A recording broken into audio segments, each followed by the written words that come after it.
Yo, yo, yo. What's poppin'?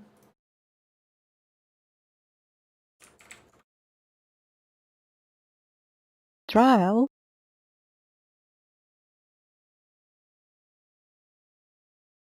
Trial.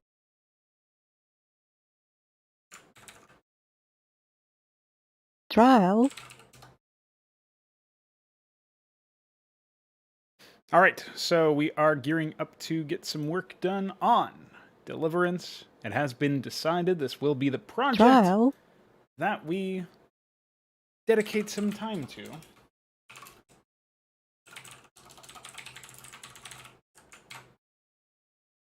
And yeah, pretty cool stuff. So obviously I've got a start on the Wikidot itself, including a mission listing, which is not really fully up to date with what it has here. And mostly vacant, generally speaking. But we got to update some of this stuff. And I've already started the plot breakdown, which is going to be pretty important. It's going to help me figure out the thrust of the missions, the purpose of them all, so on and so forth. Going to define some terms in the glossary later. Probably keep that underneath the character listing. I'm not really sure how I'm going to sort all this stuff. I mean, a lot of this shit is just for developmental's sake, you know what I mean? It's not really like it's forward facing, it's front facing, it's public, but most of it is for my own use, right? I just happen to be hosting it publicly. So I think the first thing we can probably do is say that we are actually trial.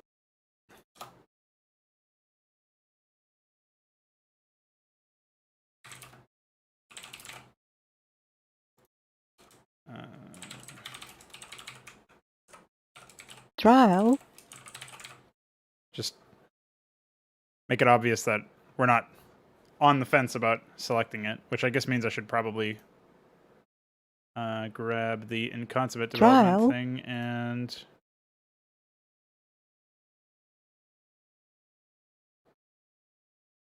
trial.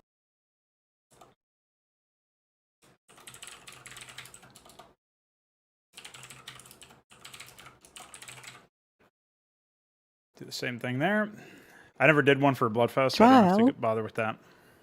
So yeah, just some quick housekeeping there, but for the most part, I'm going to be focusing on trying to plug in some stuff related to the tech tree changes so I can document what exactly it is I'm looking for.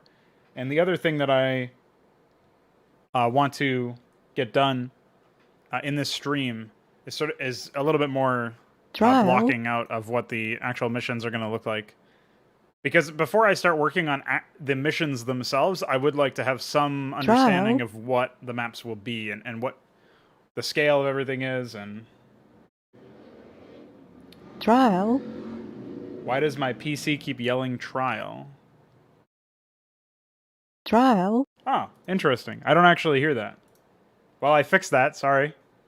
I had a virtual audio cable running, but it looks like I'm not able to do that anymore. Thanks for letting me know. I couldn't hear it at all, so I thought you were trolling me, but I was trialing you. So I didn't think virtual audio cable would have a trial thing associated with it.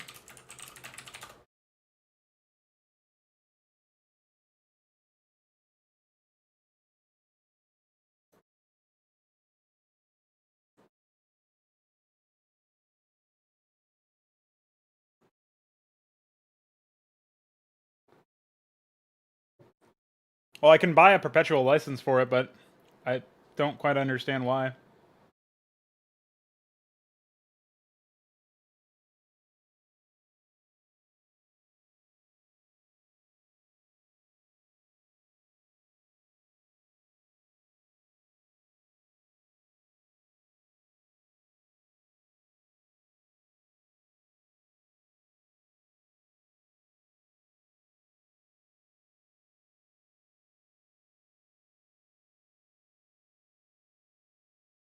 Yeah, dude.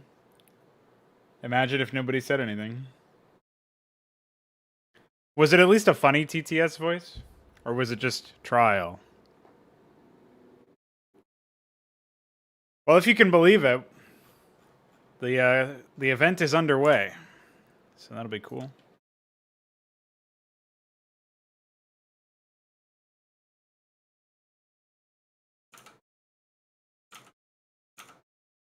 Classic, dude.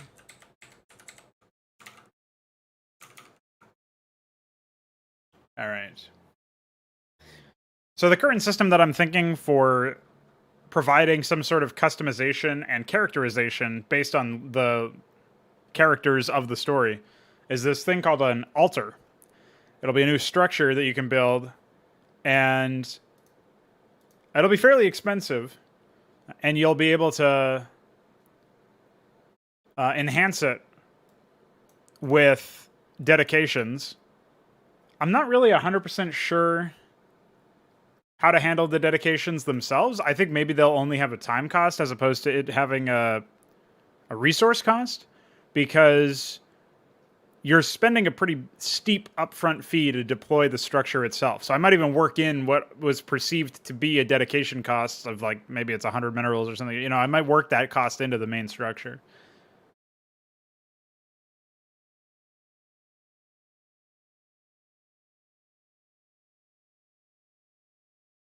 So you'll be able to essentially outfit your altar with up to 2 dedications, and you can build any number of altars that you want.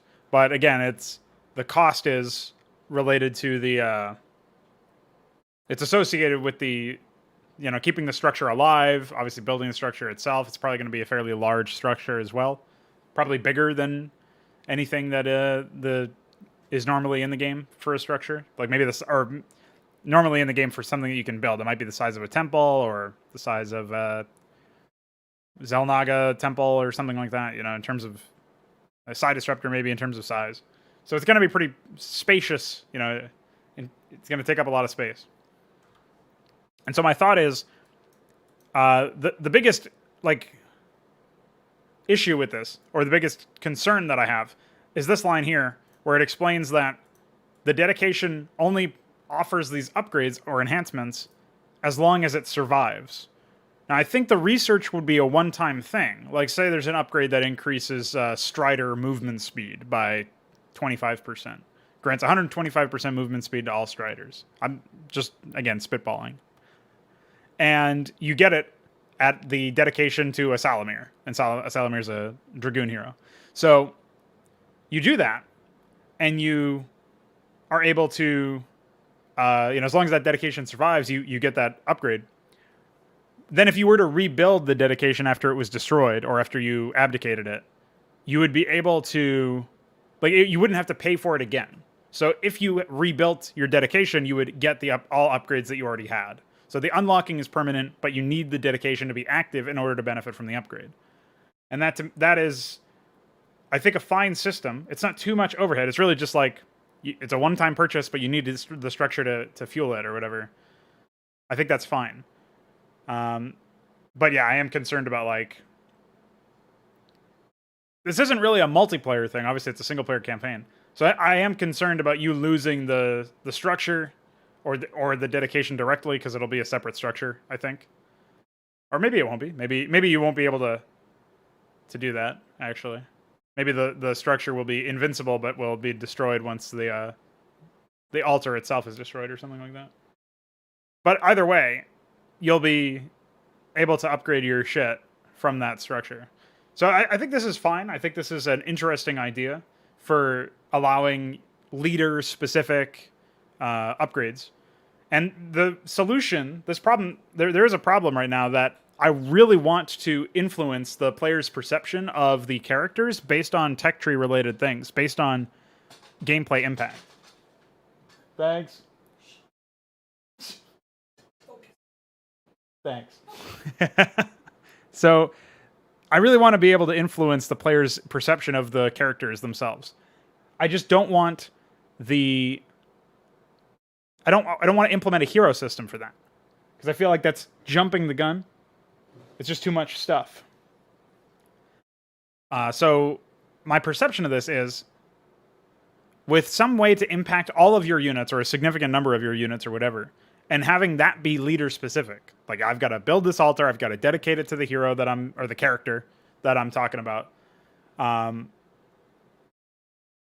You'll create associations between like whatever the gameplay impact and the thematic of those gameplay impacts are, based on the leaders themselves. And you might even unlock specific units. Like maybe there will be one unit per leader that you need a dedication active in order to train.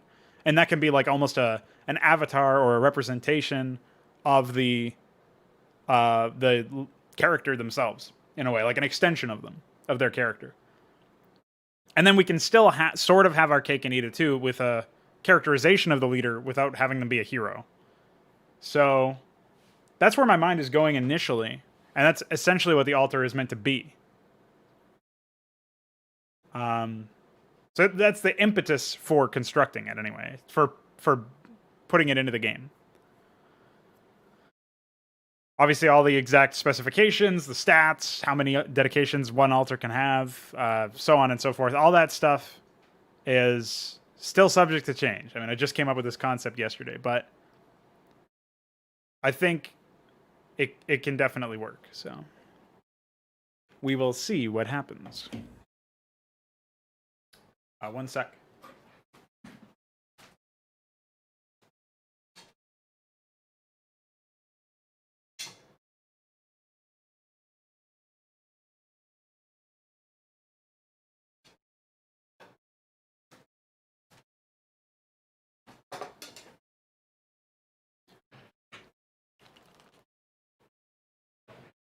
Guess it's lunchtime.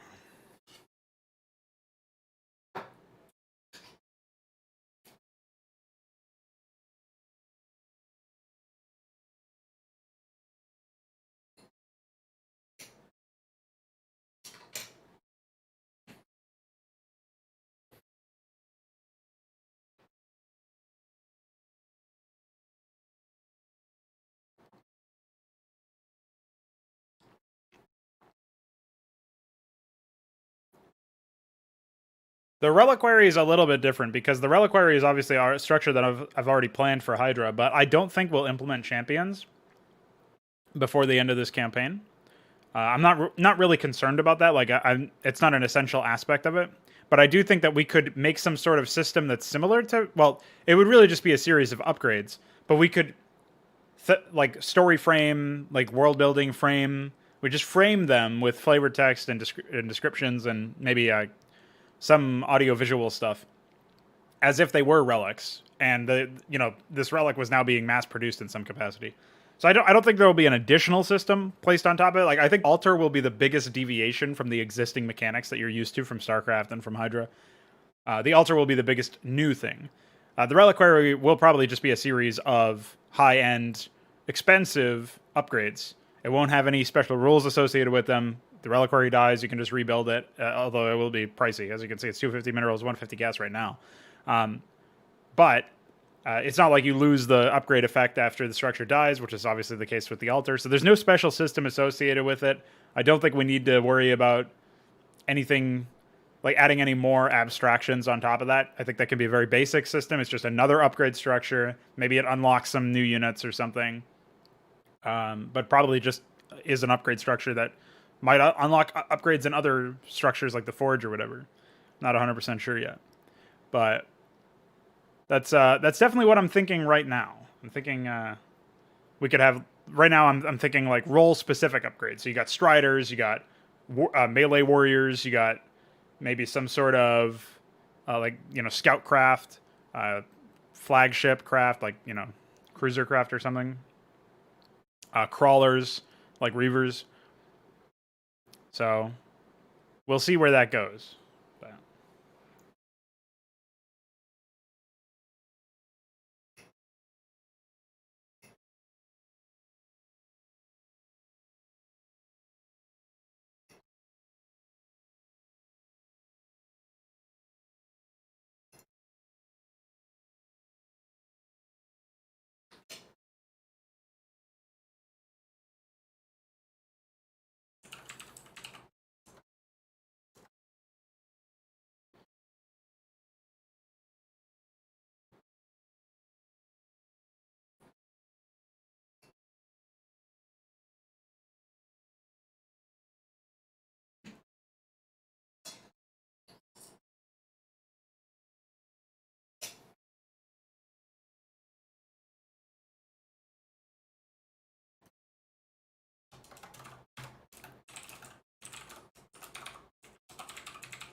Time to look some synonyms up.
There's no powerful sounding words, unfortunately, for what I'm looking for here.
Oh, Python.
Welcome, Nedass. How are you, dude?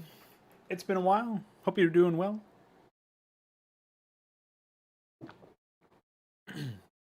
Sorry for shouting so loudly. I guess I was just excited to see you.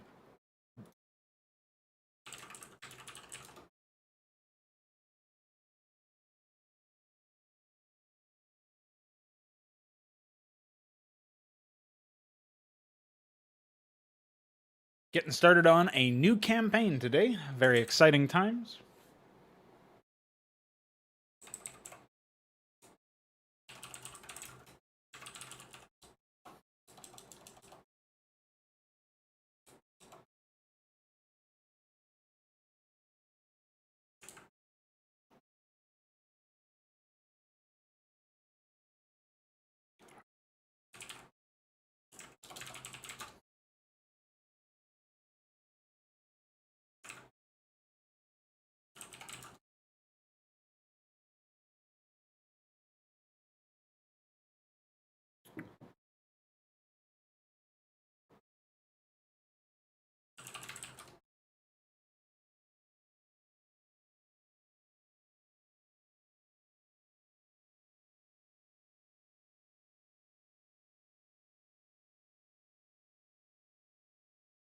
Nice. Good to hear.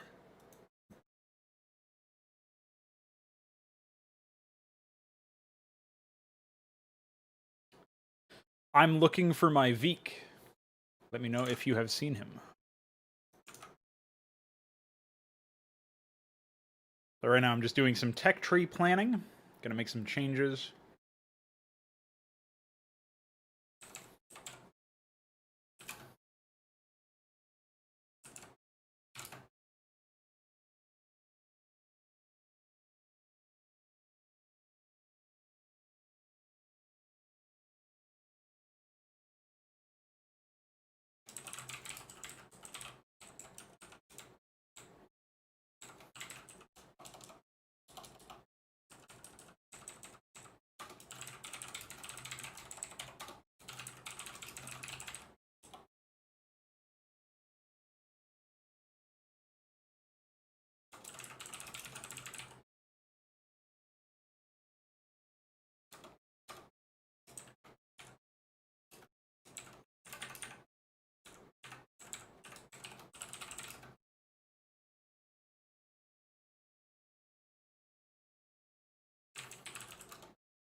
Guess I should swap these boys out.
All right. I think I'm done trolling around in there and I can start working on the actual concepts.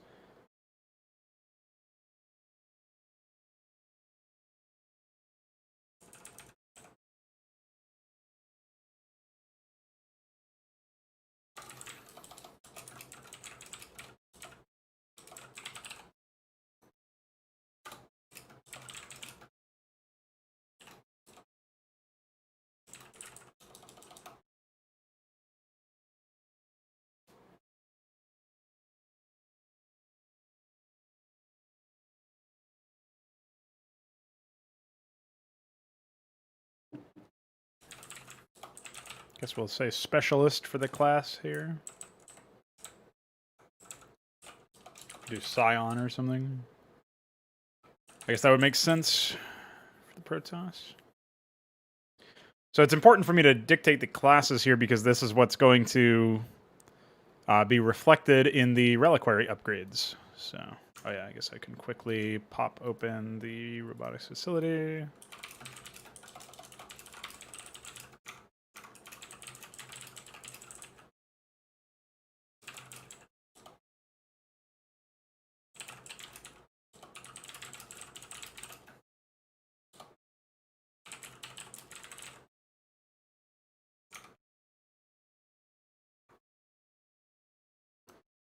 Still no Veeq7.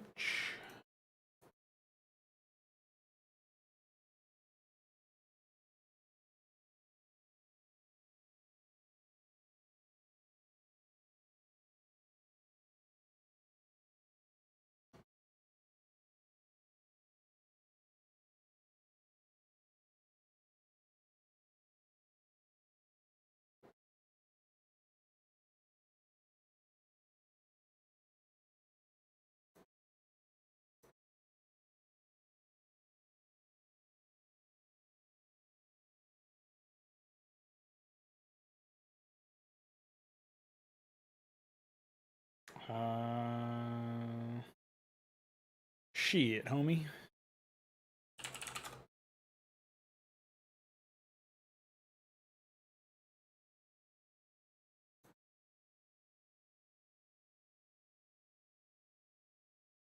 Regent is a real funny word, but I might end up using it later on. Or Regency, perhaps.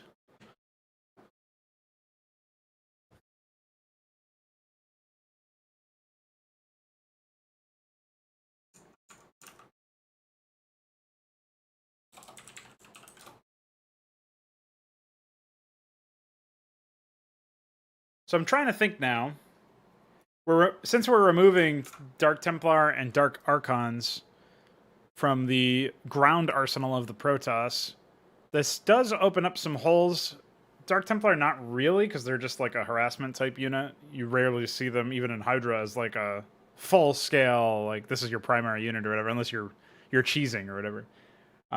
So in the middle of battle, like there really are just dedicated harassment units. So if we look at instead what the Dark Archon fulfills, they were a little bit more useful in Hydra because of the reworked mind control. Although it's not really fully operational, we'll say. I think the best part of Dark Archons is that they offer a more disruptive, like battle chaos style of combat disruption. So they are not damage like the High Templar. But I guess the High Templar itself doesn't have a huge amount of like hallucination feels like it's tacked on. It doesn't really feel like it helps the unit in any capacity. Like it doesn't contribute towards the unit's combat role or thematic. It actually detracts from the combat role because the rare instances where you might do hallucinations, they don't feel that great. If anything, the High Templar should probably have another AoE style ability. Like maybe a hallucination could be converted into some sort of almost like a suicide type thing. Like it's a manifestation of psi, and then so you make a copy of a unit, and then that unit detonates, you know, on death, dealing some explosive damage or something. That would still be AoE, but it would be like a different way to get some AoE across. Even then, I'm not sure if you would ever want to use it over Psystorm. Like, the thing is, Psystorm is really good ability. So you almost feel like maybe you don't need to worry too much about anything else. So, yeah, Hallucination doesn't really feel like it belongs there. But if we're looking at the Dark Archon and the Dark Templar, sort of combining the two, we do lose out on some harassment. Zealots are still the go-to melee unit, so this new unit shouldn't be a melee unit. But we already have pretty strong crowd control out of the Psystorm from the High Templar. And the Ecclesiast now replaces the High Templar from the structure that you're building it from. So you got the Templar, and then you upgrade your gateway to a Prelacy, and now you can train Ecclesiasts. So that's like the main crux of that. And we'll end up having a situation where, you know, you might have a mix. So I don't want this unit to just be another kind of High Templar. I don't want it to be another kind of, like, oh yeah, it also has crowd control. It also does area denial stuff. Or if it does do area denial stuff, it has to be in a very different way, I think. Like maybe a more mobile thing. Like Psystorm is kind of a, you know, it blankets a specific area, right? So Ecclesiasts should probably have some way to, if they're going to do area denial, they should probably do some sort of something more flexible than a Psystorm that maybe deals less upfront damage, but its lethality comes from the way that it can move through the battlefield. Like you could create you summon a movable storm, in theory, could work. So I wouldn't do Storm specifically, because obviously that overlaps with the Templar. But I think that would be fine. Just not sure how that would work. The other thing I'm thinking of is maybe some sort of like healer type unit or support type unit. But that would have to be lower tier than the Ecclesiast. Because the other thing about the Ecclesiast is it's not going to require a Templar Archives. So I guess this unit will technically be a lower tier than the Templar. Maybe even the Templar itself requires you to upgrade your structures to a Prelacy. But I don't think I'll bother with that. It's not really that important. It's just that if you want a specialist unit, a Scion unit, and you want it earlier in the game, this would be another option. So I really have to figure out what kind of combat role I want this unit to have. Because I think it should probably be a unit with an attack, like a unit with a weapon, unlike the High Templar. And that automatically gives it some impact outside of casting any sort of ability. So I'm thinking that instead of even bothering with an ability, we just give it a behavior. We just give it some sort of passive effect that maybe needs to be upgraded before it actually takes into effect. So we can build our unit around the idea that, in theory, we don't even have to worry about it having anything other than its basic attack. And so we build our unit's stats and costs around that idea, around whatever its basic attack is. And then, after that, we add stuff from there. So that might work.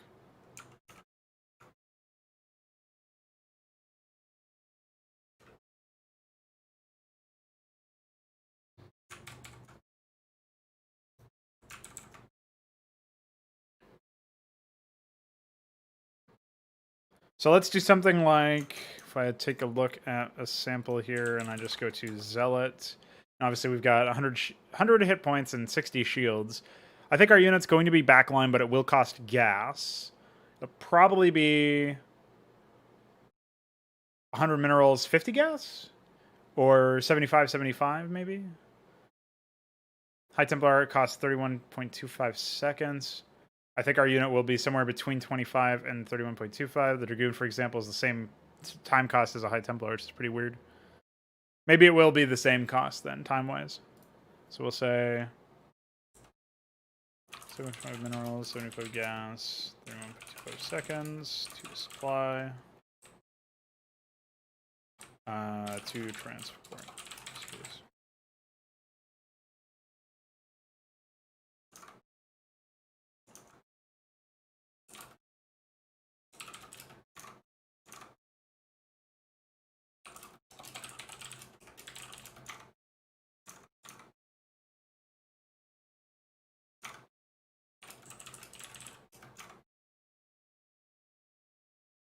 Interesting that High Templar have 7 sight range. You'd think that they would have more.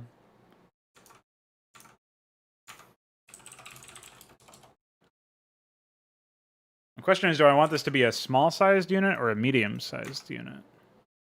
Not sure about that one. Right now, I'll leave it at medium, but... Well, no, I think small is probably the common sense one, but we'll see.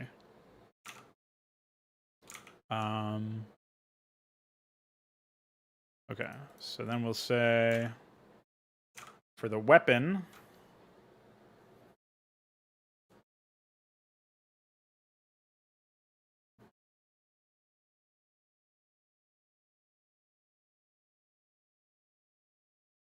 I'm thinking if you structure your army such that you have zealots and dragoons, your zealots are always frontline, your dragoons are meant to be in the back shooting stuff.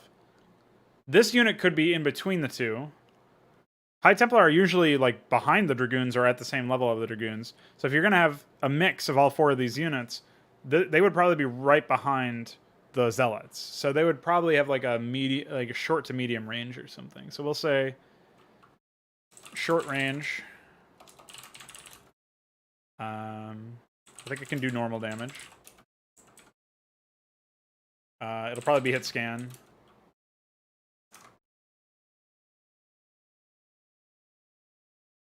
Won't do a splash.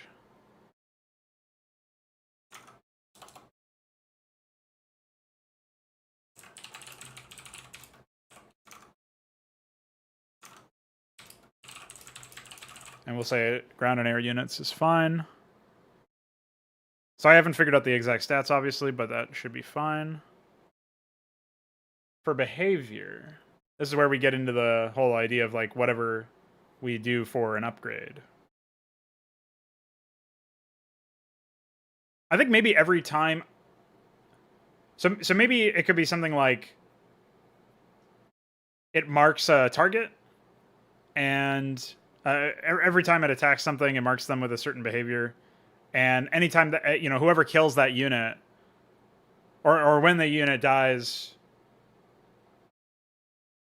Well, everything that I can think of off the top of my head is kind of weird. So I would say marks a target, and when that target dies, all units within a certain amount of range of the target that has the mark on them regenerate shields. And this would be regardless of allegiance as well. So you can imagine that fighting Protoss with this would be really weird. So maybe it should be allies only, just for the simplicity's sake. So this would allow you to say mark, like say you're fighting some Zerg, right? This is obviously like really good for Zerg. So, or for against Zerg, because if you have like one zealot fighting, 4 Zerglings or whatever, in the Ecclesiast marks one of them and it dies, then the zealot regains health. So I'm not sure if it should be like percentage of that target's max health, or if it should be a flat rate no matter what. Flat rate's easier, less information overload, but percentage of max health might make more sense. I could make it supply cost, but that's in some ways even worse because you don't immediately know what the supply cost of a unit is, especially if it's a new unit. So that only works because most people are familiar with Starcraft enough, stats-wise. But I think it would be too situationally powerful if it was a flat rate, is my concern. So we can probably put it down as a flat rate of all units within X range get like 5 shields or 10 shields back every time a marked target dies. But my problem with this upgrade, it will definitely require an upgrade, but this makes this unit incredibly cost efficient with melee units nearby, if they're organized properly. So, at first I was thinking like maybe it'll be an effect around the Ecclesiast themselves, but good luck remembering who the last one was to mark the target, or how many Ecclesiasts have marked the target, whereas if you just put an overlay on the unit that's marked, it's very easy to remember, oh, well, if that unit dies, it will create shields or whatever. And the effect will probably have to expire after like a second or something. Especially since the weapon in this particular case is hit scan, it definitely reduces the amount of counterplay that this would have. And I'm thinking that maybe... So maybe maybe it will be a projectile. It'll be fairly fast moving. And so if the unit is within a certain amount of range of the Ecclesiast, it will always hit with it. It will always refresh the stack. I don't know. I don't really know if I like that gameplay loop anyway, though, because it's like, all right, well, I attacked it, but it expired at just as it died or something. Feels like that would be pretty shit. So I think instead we'll keep a hit scan and we'll probably make it the timeout like 1.5 seconds or 2 seconds after some testing to figure out how it is. And maybe I'll just change the weapon type from normal to explosive or normal to a concussive or something. If it ends up feeling like it's too strong, as far as upfront damage goes, in addition to this effect. But I guess my main issue is if I keep them normal or I change them to concussive, this is a unit that's another gateway counter to mutas. But again, this is a single player campaign. You're not going to be up against humans playing with these units necessarily. And if I end up having different concerns regarding these units should I decide to port them to Hydra or some other multiplayer environment, I think it's fine for me to reevaluate them at that point. So I won't necessarily restrict my thought process behind that too much. And I can always reevaluate it anyway after some testing if it feels like it's too strong or it's too easy to deal with Mutalisks. Maybe I will set them to explosive damage. But they don't do AoE, so I don't actually know if it would matter that much. They are fairly squishy. They're less tanky than Dragoons themselves, right? So I think mutas would actually clean them up okay. And of course, I can always reduce if I feel like they might be too powerful in a damage sense, maybe I just reduce their health or something. There's always that. So we'll say marks unit, marks target with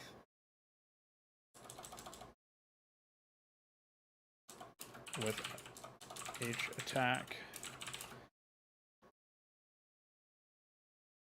And so maybe I could also do something like there's a maximum number of stacks and we just increase the opacity or intensity of the overlay to demonstrate that. And then we can also have something to the effect of like it's 5 shields for every stack. And then you can imagine like if it's a maximum of 10, which gives 50 shields to all nearby units, that would be a very obvious breakpoint potentially.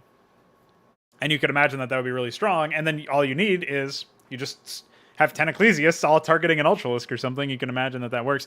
And that also naturally gates it, I think, against weaker units like Zerglings, because maybe Zerglings can only receive 3 attacks from an Ecclesiast before they die. You know what I mean? So especially if there's Zealots nearby or whatever. So like at max you get 10, 15 or whatever shields out of it. So maybe also the range itself is fairly small. Like maybe it's only 2 weapon range or something, which is 64 pixels, very, very tiny range. So yeah, there's a lot of maneuvering room there. Like a lot of levers for me to pull. What's up, Meow? How are you?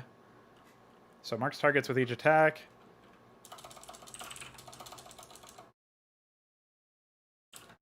Stacks expire, or stacks cap at 10 and expire after seconds of not being refreshed.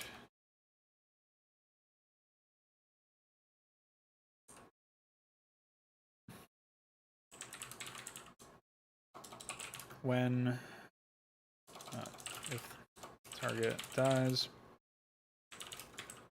all allies within 64 pixels of the target are healed, gain plus 50. Plus 5 times number of stacks.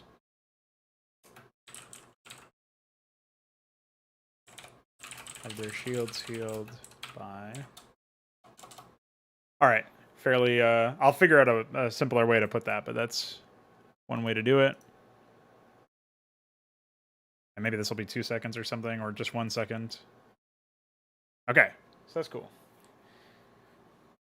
So obviously this will require an upgrade. Requires upgrade.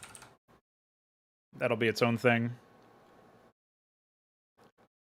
Now the Thaumaturge, I have a little bit less of an idea for. I think there's generally it's weird that the Reaver is the only combat unit you can get from the robotics facility. So while the Clarion is planned, I don't even think they're going to show up there as a unit, and I don't think the Warp Relay will make it in either. Because, I mean, iQuery would be the driving force behind implementing a lot of this stuff, and he's going to be working on his Overlord campaign instead of the Hydra game state. He's not using the Hydra game state. So, as a result, I highly doubt that we would see something like that show up here. But that being said, stats, cost, weapon behavior for the Thaumaturge.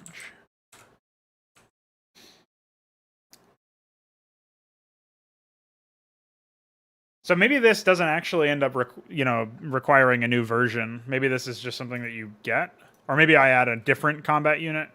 But the Thaumaturge itself, considering it as a even keeled with the Reaver in terms of requirements, there will probably be a more, shall we say, blasé Protoss vehicle that comes from the robotics facility. It'll be a little bit like lower tier than the Reaver because it won't require a support bay, but it'll probably have upgrades at the support bay. So that's what I'm thinking there. I was also thinking of removing the observatory. This goes for Hydra too. I was thinking of just replacing the observatory with a new structure that would allow you to get like tier 3 robo or something, and moving the observatory upgrades to the robotic support bay, because observers don't require the observatory anymore. So there's not much of a reason for it to have a dedicated structure. Anyway, that all aside, this particular crawler would be probably move faster than the Reaver and probably wouldn't be as crowd control oriented. But I'm not sure yet. Like, I need to figure out the combat role for this one, too. I also don't have great assets to dig through for any Protoss stuff, I don't think. I mean, I still haven't converted most of the junk from Five Nations, but...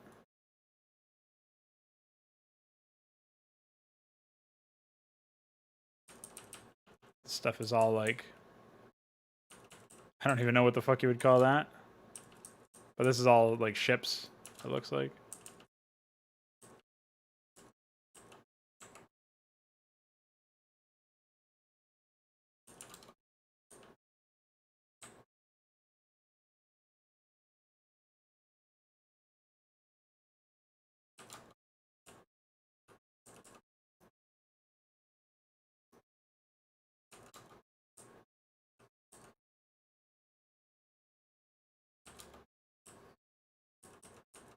Protoss Banshee.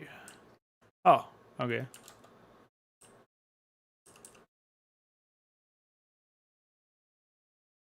Yeah, not my thing there, I don't think.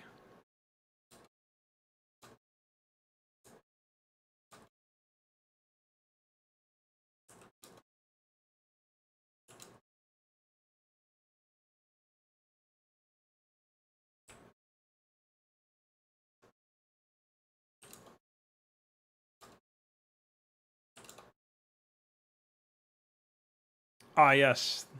This is a classic one.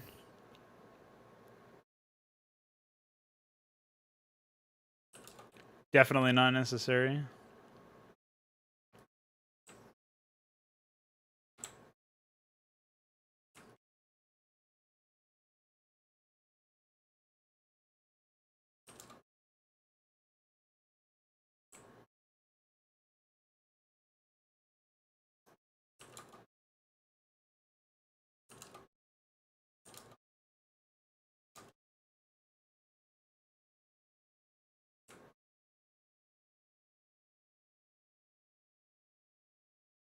Not really sure what the point of that one is.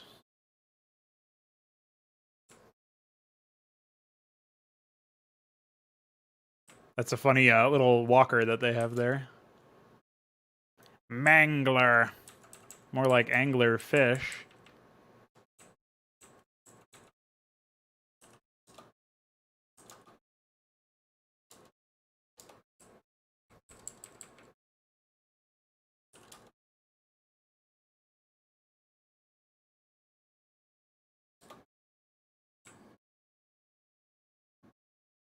I am sorry for your loss.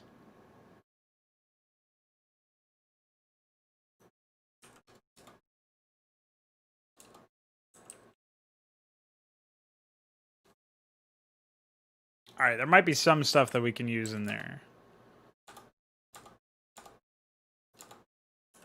Now this I already have seen before.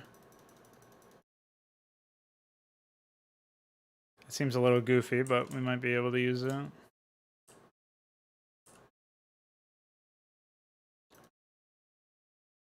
guess that could be a graphic.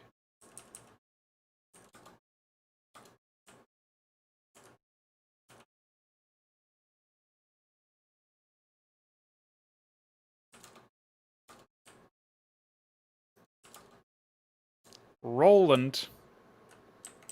Oh, yes. A classic.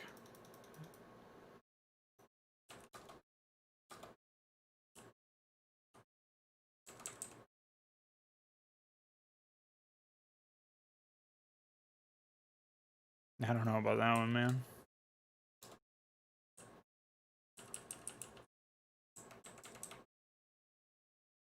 Why is it so blue? What's up, Kaji? Yeah, dude. It's epic. And by epic, I mean fuck.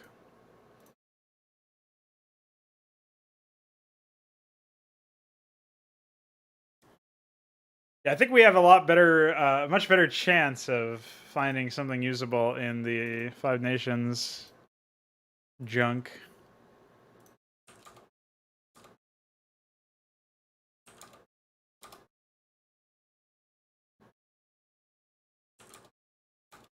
At least for air units and maybe even buildings.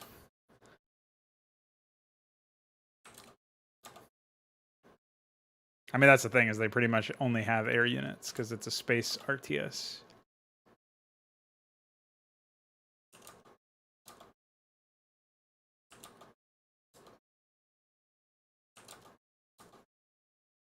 Now look at this little guy. Isn't he epic?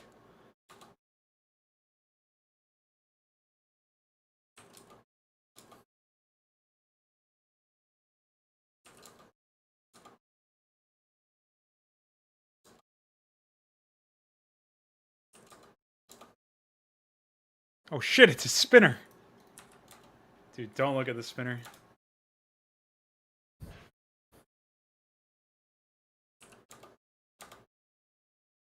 Alright, well. I got nothing right now, but we'll see what happens.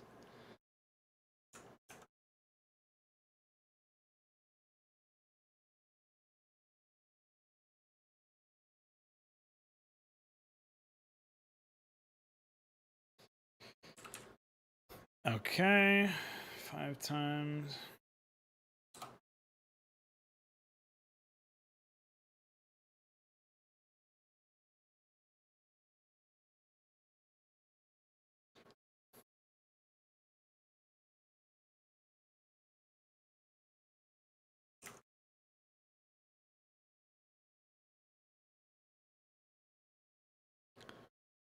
Alright. What else do we got?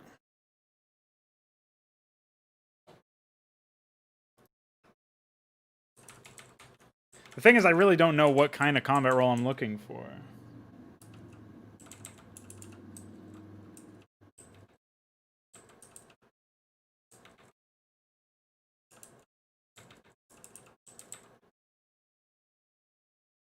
So we have...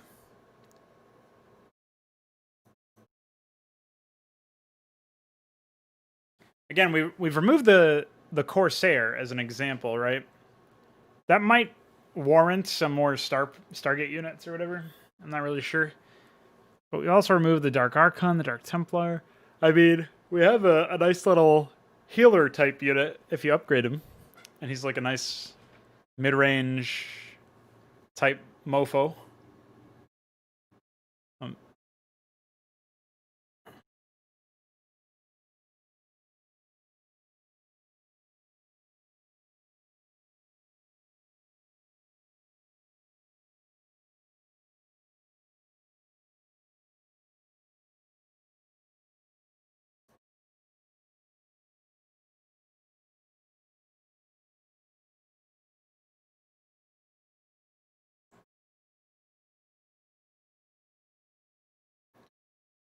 So what do we really need?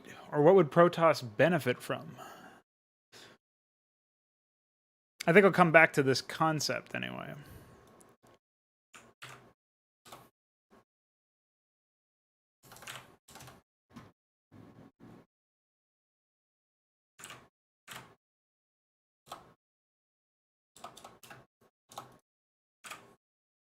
Just leave it at that for now.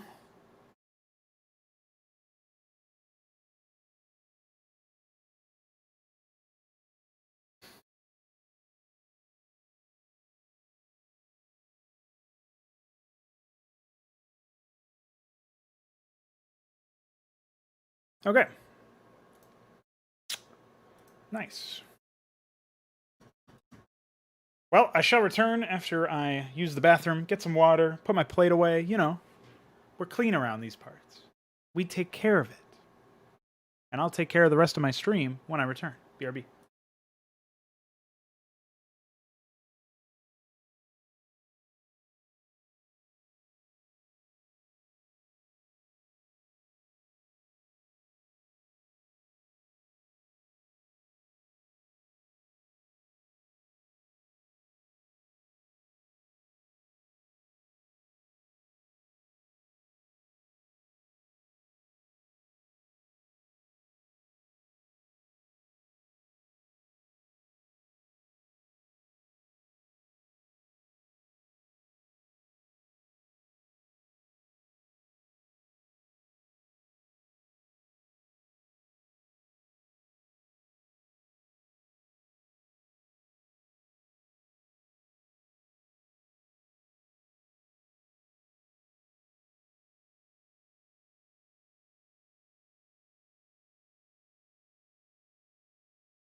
Yo!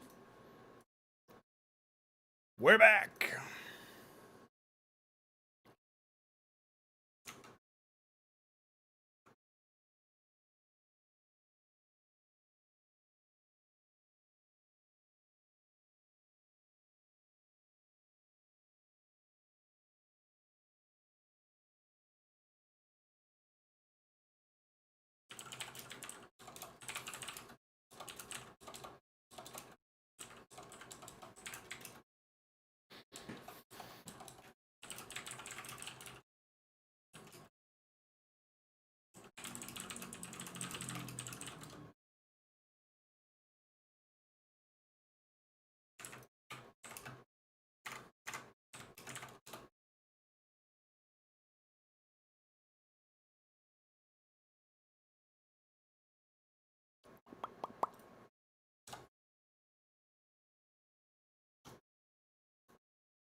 So, now we get to the point where we're doing some more planning. I do feel like I have a pretty decent understanding of what the first mission is going to look like. We're going to be dealing with, well, we definitely need to set the stage, right? The first mission always has a lot of responsibility associated with it. The opening scene is definitely going to be action-packed, the briefing, right? As you can see here, the campaign opens in the din of battle. Tauros and his brethren make their stand as the shrine of Avaton falls around them. It is established that the Judicators/Conclave have forsaken Tauros's warband. A subtle observer chirp may be heard just as all seems lost, and a recall ability is cast, whisking Tauros and his scant few surviving brethren away from his ravaged homeland. So that's like the whole opening, right? That's going to be in the briefing.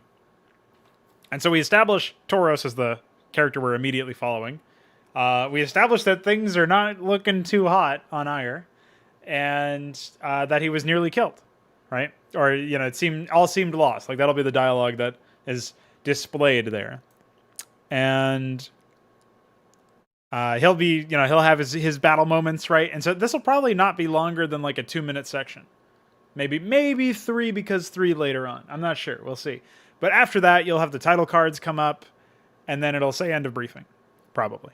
Or maybe we'll wait for the title card until in-game. I'm not sure how we'll display it. And I'm still not 100% sure if we want to completely omit everything else. If we want to completely omit the sort of backroom politicking stuff where we get Nerazan, the Judicator character, talking to Deimos, his right-hand man, and setting stuff up. Or if we just want to like end on that really high note, like, oh, what happened to him? Oh, I heard recall sounds. He must be, what's going on? And then end of briefing. Oh, I better check this out. So we're going to see what we can do there. I'm still not 100% sure what's going to happen. But suffice it to say, I am curious. Like, we've got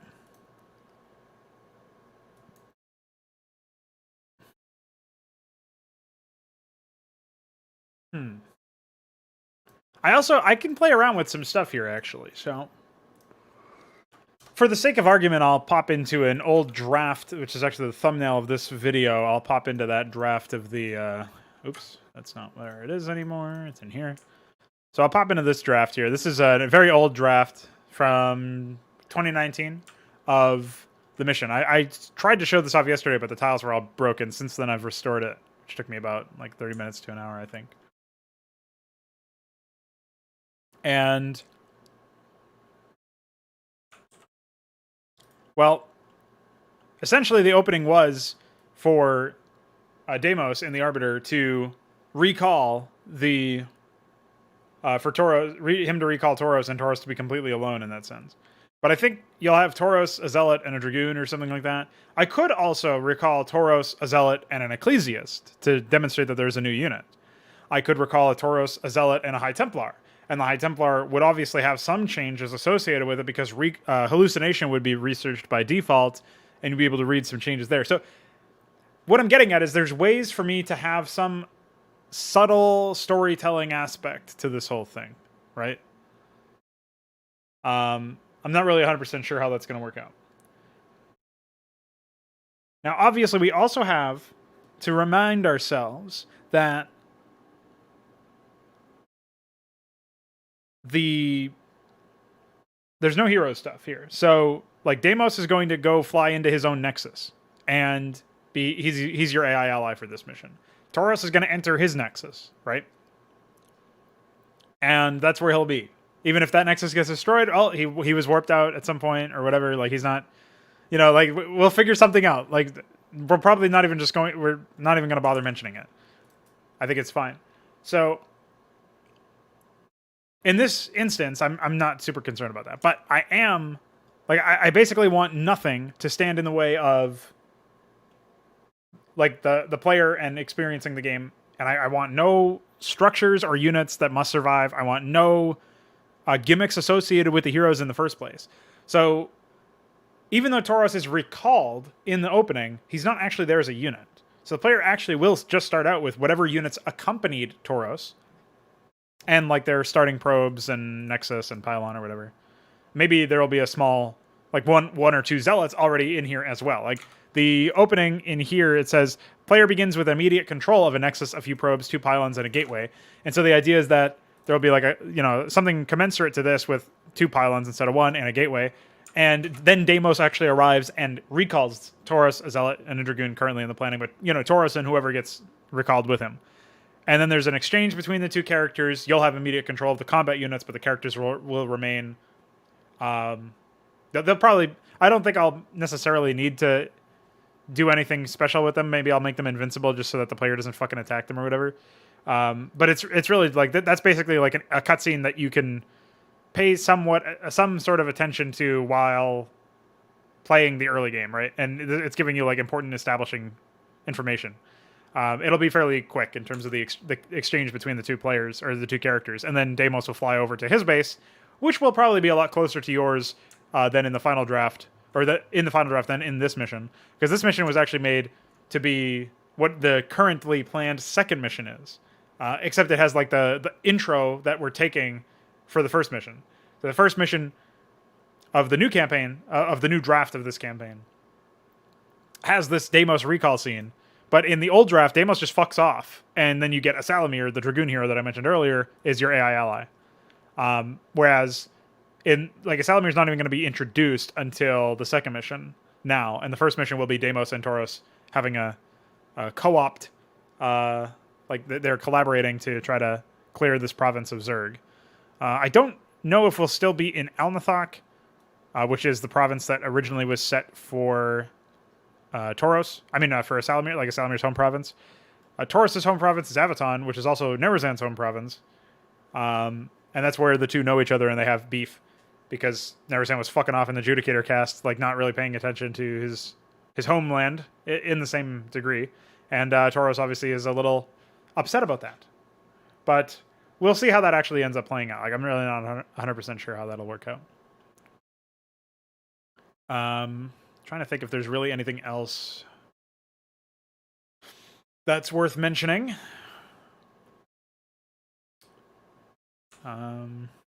Yeah, I mean, for sure the map's resources are not great, and the pathways, I think, are definitely lacking something. Obviously, there's this cliff that I didn't bother sealing off, but it's not really that big of a deal. So yeah.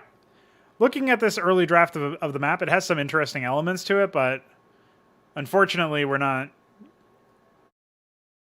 very, well, it's a ways off from being where it needs to be. I think it might be too small as well. Let me check the dimensions.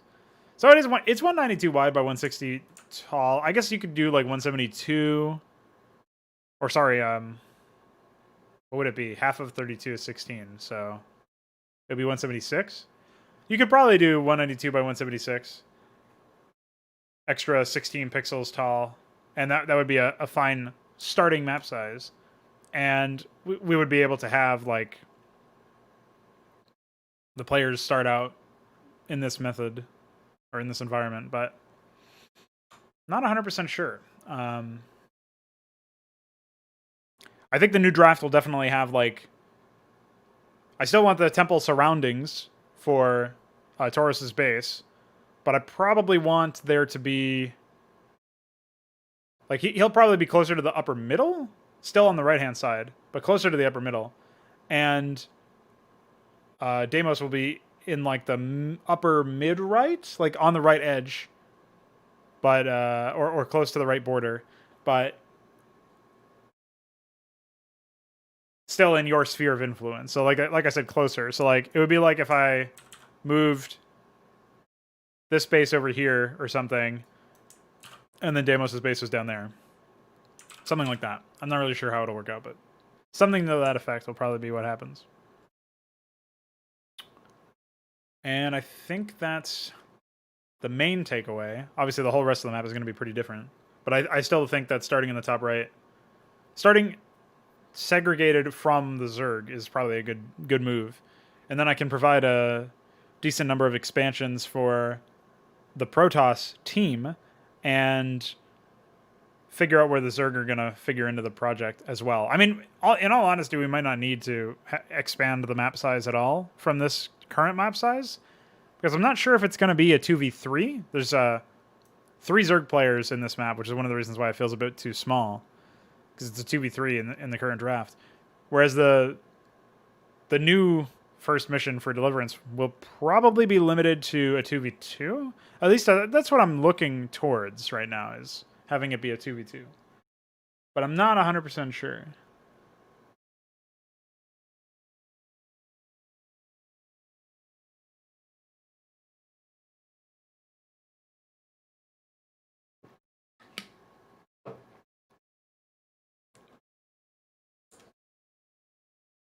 Also, I think maybe this mission will probably have you take place in Antioch. And maybe there will be... So maybe there could be, like, remnants of Phoenix's forces. And they are the ones who inform Tauros and thus the player that Phoenix has completely died. Like, they were unable to resuscitate him. He's dead. So that's another way to establish that this is not taking the original canon. And then after that... So then we can have it be a 3v3, because there'll be, like, Zerg and Protoss forces already fighting, and, like, that sort of adds more context to why they're even here in the first place. Like, Deimos recalls Tauros because his battleship experience, or whatever, his leadership experience in battle is what I meant to say, will be an asset, and Tauros is immediately told to lead this small base and help Deimos cleanse the area of Zerg, because they're trying to save Phoenix, or they're trying to preserve the warband, you know, his forces or whatever.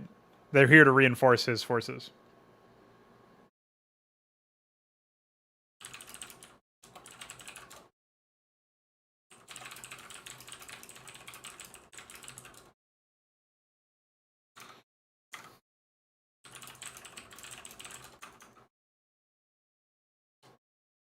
So I'm thinking the new version of this mission. So let's put this into the plot breakdown so that I don't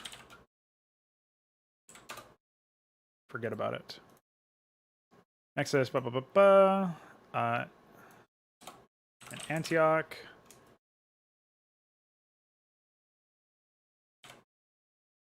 Arizan has ordered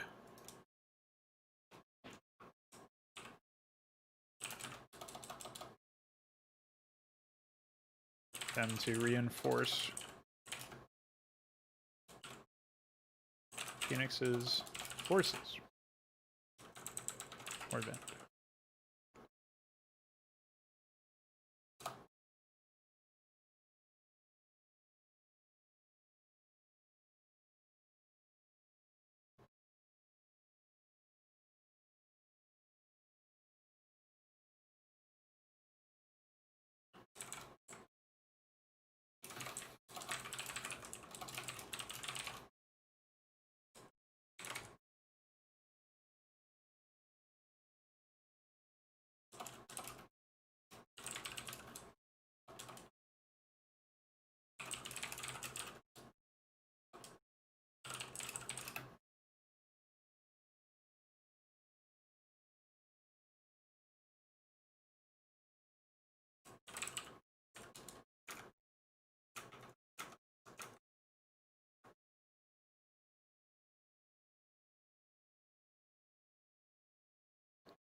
Ha! Don't minimize that. What's wrong with you, me? Forces from we'll say leftover forces from Phoenix will... Yeah, I worked on this campaign back in 2013, back in 2016, back in 2018, back in 2019, and now in 2020.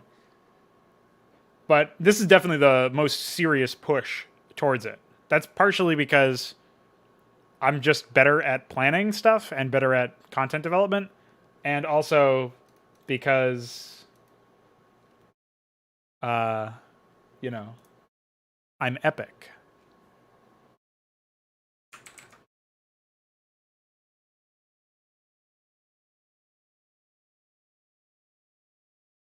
Okay. But no, it's partially also because the actual campaign itself, now that I've actually started to plan everything out, like the more I get into it, the more excited I am to work on it. So it's like a nice positive feedback loop there where, because I'm able to actually sit here and do the work and further explore the whole thing, I'm then more excited about the work itself. Like, I feel like it's just working, man. It's just how it is.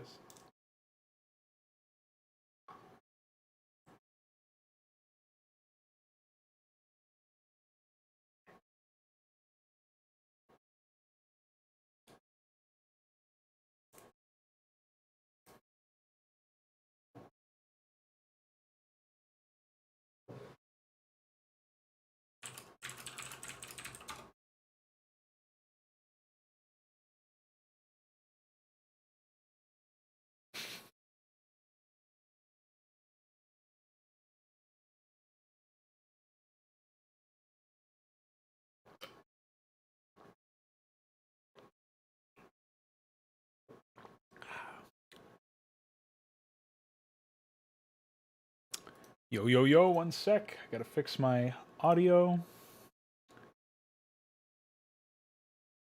so that I can hear you. I pranked myself. All right, try now. Okay. Hi. Do you hear me? Yeah, dude.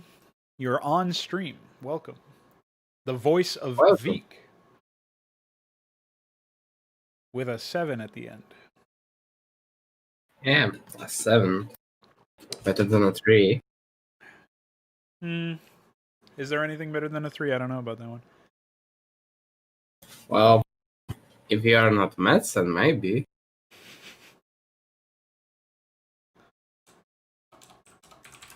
Just writing up the last of this. Take a look at the documentation. Yeah. I'm just writing the last of this update to the first mission's description. Leftover forces. Blah, blah.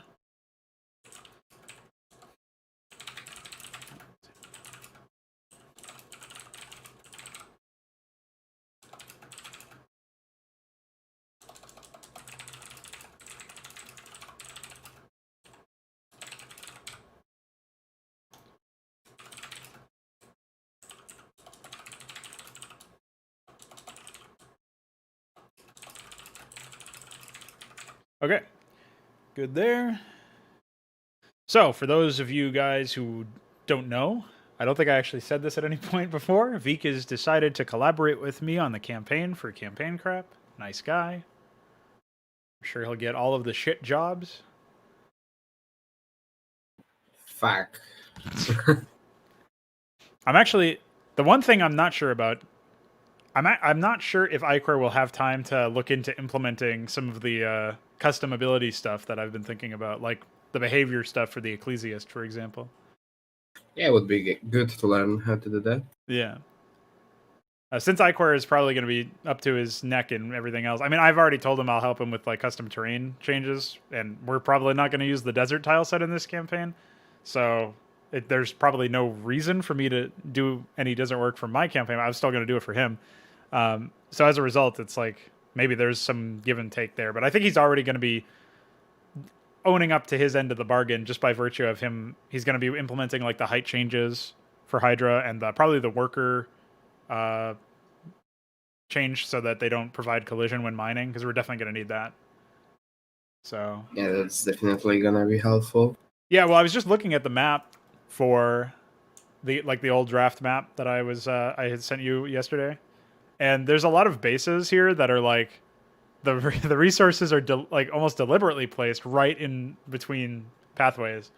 And I think I did that knowing that we would eventually have that fix or that change in. Though at the same time, I must say that some of these fucking layouts are atrocious. Like there's one in the top, like the upper left area where there's 4 minerals, a geyser, and then 1 more mineral up top above the geyser. It's like, what the fuck, man? Why would I do that? But it's like I was trying to make all of these bases as compact as possible or something. So I didn't really give that many resources. Definitely a little too low econ. But the whole thing probably just needs to be redone. So I'm probably going to start on that later on today.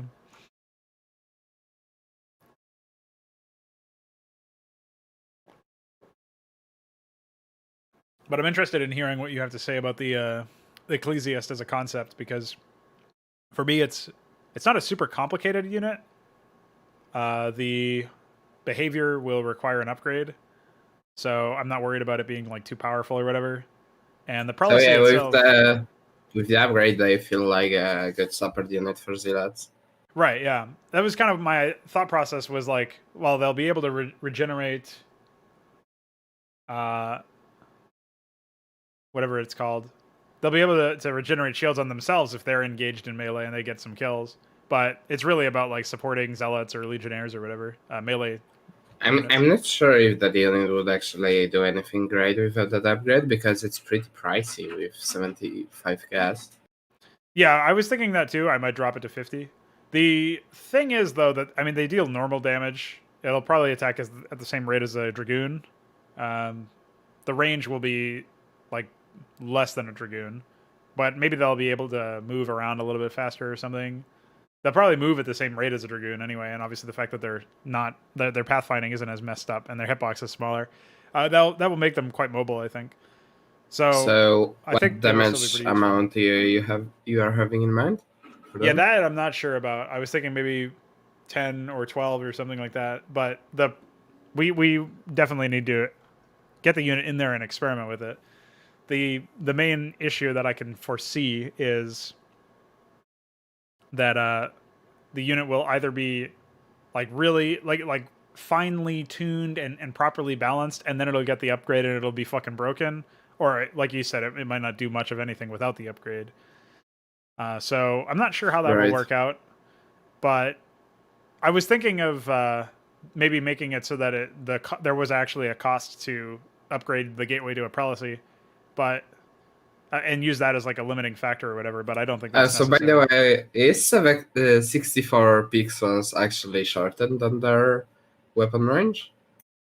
Yeah, it's allies within 64 pixels of the target, so that's just like an AOE around the target that dies. That will give you the healing. Okay, so you actually have to express your skill to heal themselves. Right, yeah. So they would have to either be in melee, or you'd have to like move them super close, and probably not going to be moving them too super close. This is a unit that I wanted to be like, it replaces the High Templar in the slot, but it's not really replacing it in. Well, the thing is, I'm not really sure, because I don't even think you can class it as a Scion anymore, because I was thinking like a High Templar would be a Scion class. Like I'm trying to invent classes for the units themselves so that when we get role-specific upgrades, like Strider is a class in my mind, like that will be something that we can upgrade. I'm not sure that it feels like a Scion, but at the same time, there's only one unit that feels like a Scion, really. I mean, 2 if you count Dark Archons, but they're not in the game anymore. So in that sense, maybe it's fine to still keep them classed as that. My thought process behind the whole deal was just that they would be like, because you're you're opting out of the AoE damage from High Templar when you get a lot of these units, but you're probably opting into, yes, less impactful damage, less AoE, like less crowd control, but it's more automatic, if that makes sense, because you don't have to target Psystorm and position everything around that in the same way. There's still positional gameplay around the unit, but it's much more of an attack move style unit because it has an attack. Right. It's it's got that. So I think that plays into its cost as well. Is like you're spending decent money for what is in essence a unit that plays better with attack move compositions, and then like you can find a utility or find a place for this unit in the context of still having High Templar to cast Psystorm. Like I didn't want to make another unit that had the same APM overhead or APM sync that was associated with a High Templar. It's the same thing. Like I'm planning on adding some new robotics facility units, and one of them is going to be a crawler similar to the Reaver, but it's not going to have the same like APM or shuttle spam or whatever. Like it'll be a bit more of a self-sufficient unit, I think, because then you can have that unit incorporated into the composition without not being able to use Reavers in the same sort of way. But though at the same time, you got to be careful with that, because if they're both fulfilling the same combat role, which obviously the Ecclesiast is not fulfilling the Templar combat role, but in that sense, it's like you got to watch out for that, because if they end up doing the same thing, but one of them is a lot more automatic or a lot more self-sufficient, you're gonna run into some balancing issues in that regard, I think. Right.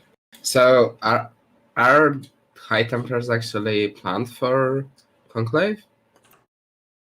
Because I'm not sure what you said about them. Yeah, so Dark Templar are removed, but well, I'm just calling High Templar Templar now for this particular campaign. So yeah, nothing super crazy there, I don't think. I think they'll still remain the same. I was considering reworking Hallucination into a more offensive spell or something, but that's just because I feel like it's so weird that Hallucination is a spell that is on the same unit that has Psystorm. Like you almost never go for Hallucination, right, even in Hydra. Like Hydra, at least there's a tactic around it, like you could actually make it work, but it requires a very different playstyle that really just, it doesn't exist in the basic game, so nobody's really bothered to cultivate it yet. So actually Psionic Storms, I think, dispel hallucinations, right? Because yeah, they instantly kill them, which might end up not being something that I would want anyway. Like I might even remove... a very good combo. Yeah, well, for sure they don't synergize at all with each other. I was thinking that maybe you could rework it so that it turns into a, like the hallucination itself detonates into an explosion or something when it dies. So then it's still like an AoE. It's still crowd control in that sense, but it's a different way to get the result. It's just that I still can't imagine any world where I would do that instead of Psystorm. So, like, I don't know. It's definitely rough. So maybe it would have to, like, have another benefit, like, I don't know, slow. So you actually have to decide, and in some situations it would be actually more, like, you know, useful. Well, I think maybe removing hallucination entirely and then creating a projectile spell that does some explosive damage, but also creates a slow field or something that lasts as long as Psystorm. Or maybe just the slow field itself. Like maybe the slow field is fine by itself without any damage. That would be a better dichotomy of choices, because it's still AoE, it's still crowd control, it's still combat disruption. We don't have Maelstrom anymore, so like we don't have Dark Archons anymore, so we there's a void that can be filled there. And maybe that can be their default spell, is that they have this disruption spell, or maybe we make Psystorm the default spell for this campaign. Because I remember you making a compelling argument earlier that Psystorm is basically their trademark weapon or trademark ability.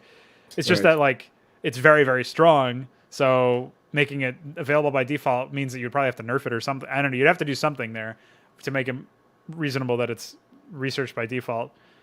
But either way, I mean, I look at this and I think like there's a way for you to rework the system so that the High Templar has two abilities that actually synergize well with each other and also fulfill the same aspect of their combat role or their thematic. Because there's absolutely no connection between Hallucination and Psystorm. Like they don't, they feel like they were part of different units and then just at the last second merged to the same unit. Even though I'm sure it's just because Blizzard never thought about it, but that's what it feels like if you're assuming like people actually gave a shit and thought about these abilities in that sense. So I think, yeah, just removing Hallucination, maybe moving it to a different unit that it makes sense for, but like removing it from the High Templar and then giving them another ability that works like a slow field, that creates this slow field that lasts as long, if not longer, than Psystorm. Maybe it's lower AoE, maybe it's wider AoE. There's got to be something that we can do to make that a little bit more interesting. And I also think that if we're going to go that route, especially if we're going to make Psystorm available by default, I think maybe Templar need to be trained from the Prelacy. And so you have to upgrade your gateways in a specific section in order to train Templar in the first place. And then we can maybe modify their gas cost to 125 or something if we want to compensate for that, because there's going to be less production structures that can train them. But, or in theory anyway, I don't think everybody's going to be only getting Prelacies. But that might be a way that we balance that out so that Psystorm being researched by default isn't too ridiculous. Though, really, it's remains to be seen if that's that impactful of a change. I just assume it is because it's a 200 spell that you have to wait time for to get. So, but maybe it'll be fine if we just made that one change. Maybe we even could like move temporary archives in the tech tree. So you actually have to build another building before it, and it would like basically be the same as researching 7 Storm. Well, my concern there is that I think the issue comes from the idea that the Citadel of Adun and then the Templar Archives, like the structure after Templar Archives in the Gateway Templar tech tree was going to be the Grand Library, and that was going to unlock Archons in Hydra. Obviously, I don't know if that'll be the case, but we already had another structure like that planned. But I think it's probably fine. I mean, we can try it out. The thing is, we're a lot less limited than in Hydra, even though in theory we should still be operating under the assumption that like we want to make this a competitively balanced environment. But it's a single player campaign, so I'm sure we're gonna have some shit that ends up being busted in some capacity. But we're not going to be able to implement like micro rules and stuff before the end of this, most likely. And so the AI is definitely going to still be running with the resource multiplier. And so there's already going to be some significant abstraction. I mean, just having AI in general with how tireless they are and how they always do the right thing, like they always execute whatever code you give them. Like just that dynamic alone is going to completely divorce the AI in some small way from what the experience that the player has, because the player is going to get tired. They are going to forget to do something. It's just inevitable. Whereas the AI is never going to do that. So I'm not super worried about that. I'm not super worried about making everything super balanced and making sure that whatever we add has to be like, it can't be a quote unquote a toxic ability or something like that, because you're interacting with an AI. So because at the end of the day we can just balance our missions. Yep. And the other thing is, like, again, it's not best principles, it's not best practice, but we can use that. We can take that trademark or a shortcut or whatever. I look at it like a hacky workaround in a code base or something. It's not the best thing that you should do, but we got a time limit. Obviously, we got 3 months and a little bit, and then we got some other stuff that we got to worry about too. So that's just one of those things that it's like I don't know, using Java for actually accelerating your like code development. Yeah, it's like we're just trying to smash something out in a certain amount of time or whatever.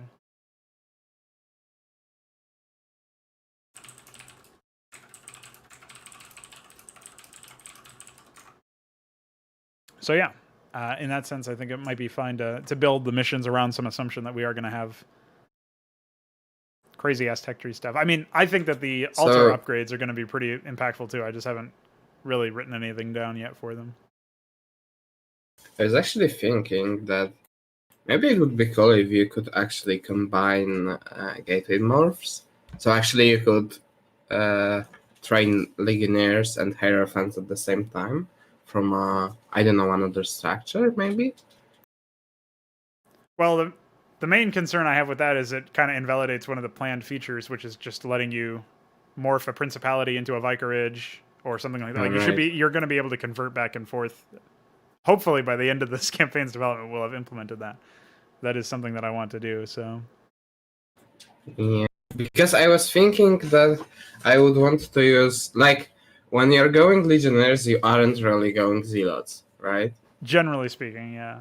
But then you can't actually have hierophants unless you dedicate gateways to only their production. Right. Well, that is definitely an issue, I guess. Maybe once we implement the dedication system for altars, maybe that's something that we could explore, is having dedications be almost like an add-on that's not really an add-on, but specifically for Protoss things. Because the dedications aren't going to extend the build space. The dedications themselves will be invincible. You can just refund them, basically, or clear them off the structure if you don't want them anymore. And maybe that'll be something like that we could end up doing. I could see a world where we end up having something more like that, and so there's just a certain number of add-ons or whatever. And then it would definitely have to be something that has a resource cost, though, because then it's not even a supremely like permanent change either. So it's almost like Yeah, I don't know. It could work though. I think it could work. It's just a matter of figuring out the code base for it. Like I don't really know what the code base would look like for that. So once we implement the altar, things will be a bit more clear as to what that will look like.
All right, so the question is, what do we even do to begin this?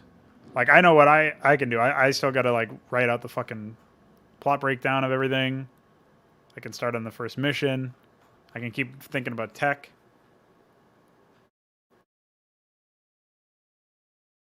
But we should probably... Oh, I guess we could set up that GitHub, too.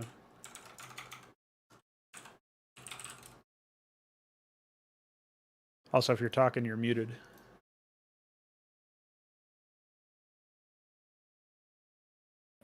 Well, one sec, because my Google Chrome just broke. Yeah, that's telling you to download Firefox. Yeah, I guess I will do this.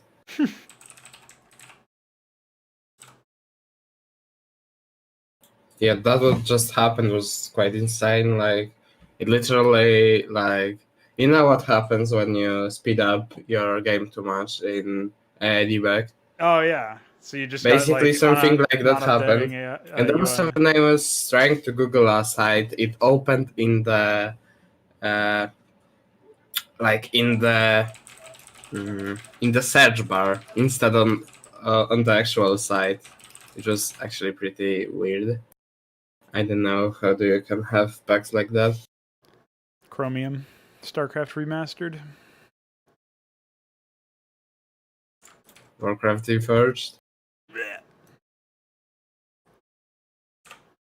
Oops. So you asked me a question, and I think we can't actually like work on the map and AI at the same time. So I mean, You think not we even like can or AI, can't? but like if you would want to work on map, I couldn't work on map. Like, yeah, I guess on AI we could, but that would require the map to be actually complete. So not sure. Yeah, well, we're gonna have to figure out some sort of pipeline here for missions. I mean, I think we could definitely do some sort of mission drafting thing where we, like, you could work on the draft of a map and I could work on another draft of another map or another draft of the same map or whatever. I'm not really sure if that would really be that useful, but I'm just trying to think of ways that we can maximize the fact that we're both working on the same project. Because, for one, it's been a very long time since I've done this, and for another, usually what happens is it's like it's more of a conceptual partnership in that sense. Like when I was working on Hydra with Necron, he gave me ideas. He would test stuff. I would bounce ideas off of him or whatever. But I made all the maps. I did all the...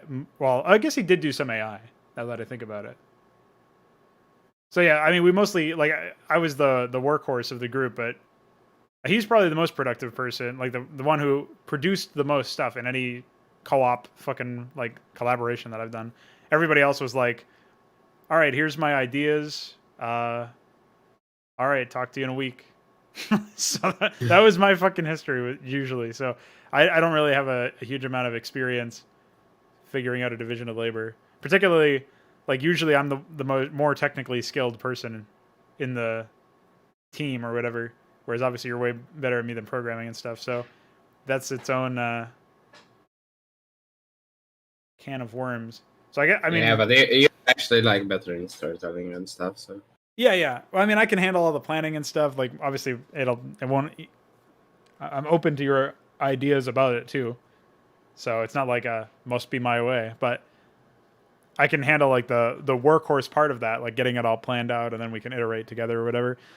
But for sure, one of the things that I'm right now concerned about is like figuring out what we need to do for engine updates and any hooks that we might need to write for some of the new tech. Like I'm looking at the Ecclesiast upgrade, that behavior there.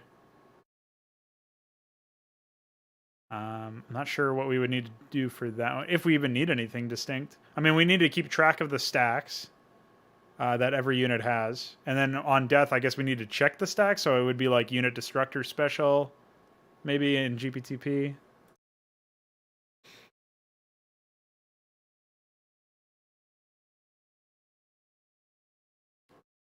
I'll take a look now.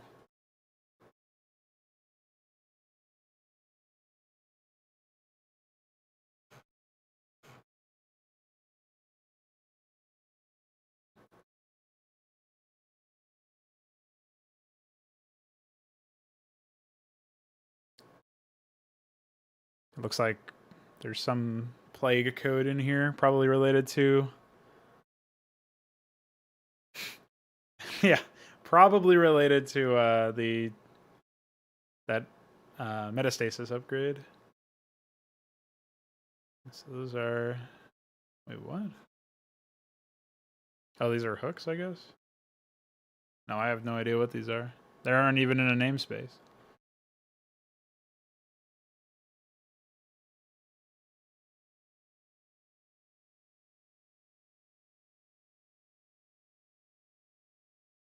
Oh, here we go. If unit equals broodling. So what are we actually looking at? I'm looking through unit destructor special.cpp. This looks like it's casting ensnare for broodlings and infested Terrans, so that's the ensnaring brood upgrade. This is... It looks like Icor left himself notes for stuff to finish, but I don't know if he ever did or if he already did this stuff and then...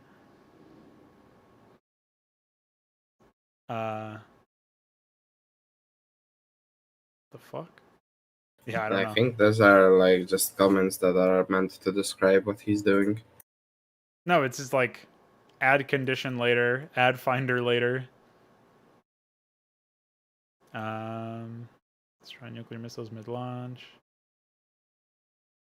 Fuck. Yeah, he added the finder to later traces. That's what I'm getting. Yeah, but to me this looks like he's leaving himself a note to do later, as in do this later, but he never did it. Yeah, he didn't add a comma, so maybe. Yeah.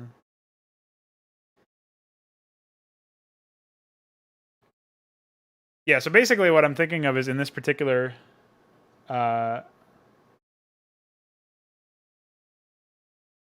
in this CPP file, we would do something to the effect of adding some code in here that would track flags of a unit.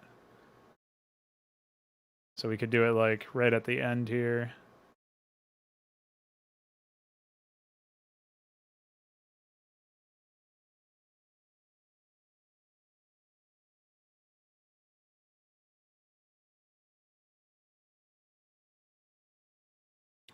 This is formatted so strangely. But I guess this is... No. So maybe we should actually make another branch for GPTP for Deliverance. I would agree, but we're going to be updating the Hydra GPTP quite a bit. So I think we just... What we should do is we should figure out some way to get that config thing working so that we could have a setup in config where we enable all Hydra changes or something. I don't know. while you're using another branch, you can actually cherry pick changes from another one, so it wouldn't be actually a problem.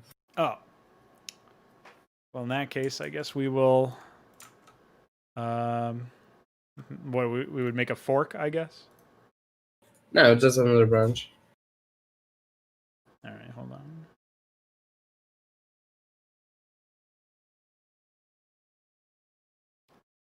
Oh, still the wrong link in my bookmarks. From when I had my old username.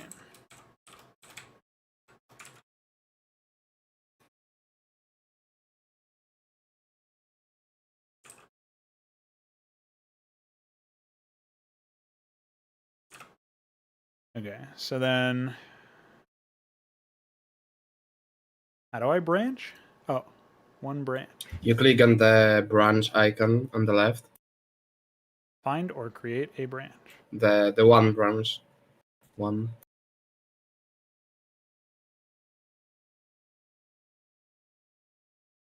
Or maybe actually the previous thing you clicked.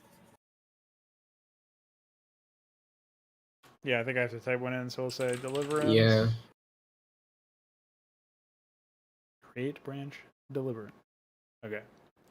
Okay, go. So now will it...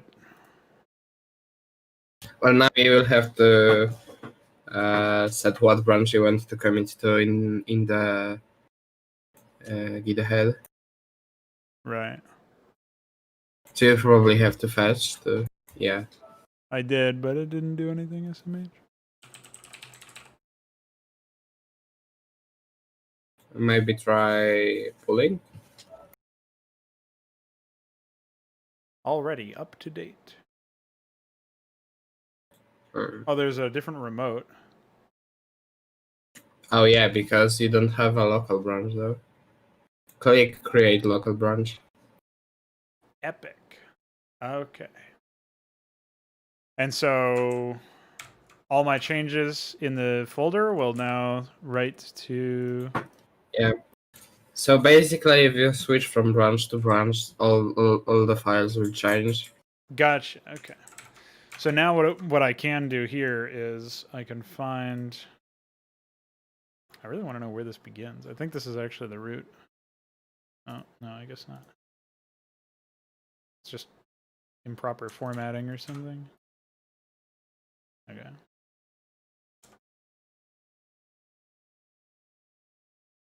You Or is again it? have that bot with followers. Dude, I love that bot. So cute. So we got to figure out a way to do like add some sort of padding to it or some sort of extended flag of some kind. Well, I have that, but it does not work with save and load. Yeah, well, there's some stuff that iQuare ends up using as well. I don't actually know how to jump to this.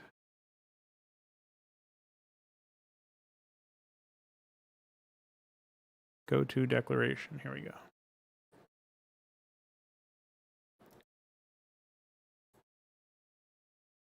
So is there another slot in here, or is it it's only 1 byte, right? So it can only be 0 times 1 times 2 times 4, or what? Can it go all the way up to 256? Yeah, you can't actually add anything here. Okay. I think there's some more unknown shit that I could probably 2 byte padding. So there's this that we could use, but I don't know if it's in use is the problem. I was hoping. Oh, I think it is. here's a Hydra one that iQuare used. 0 times 1 for adding Maelstrom overlay and removing Maelstrom overlay at 0 times 2. So in theory, we could add to this and say 0 times 4 is our stack. Or, well, do we need...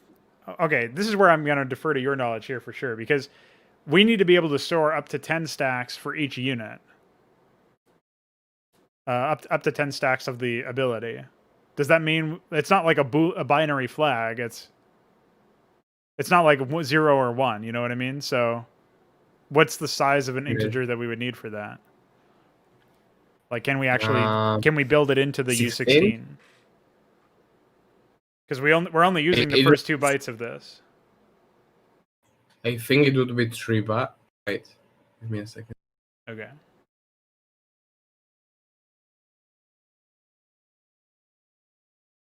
Because I'm not sure if we can actually share the Hierophant stuff in the first 2 bytes. Yeah, we actually need half a byte.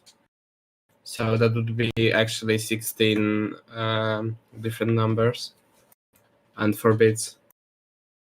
So we can't use this U16 that's already in partial use? Yeah. Is my understanding? Yes or no? Yes. Yes, we can, or yes, we can't? You can. God damn it, Discord cut you out as you said it. Oh, so we actually can use 4 bytes like the smaller ones, to have that number. Yeah, bits. Okay. So I need to write 0. Well, what would I write here? 0x4? Yeah, 0x3 to 7.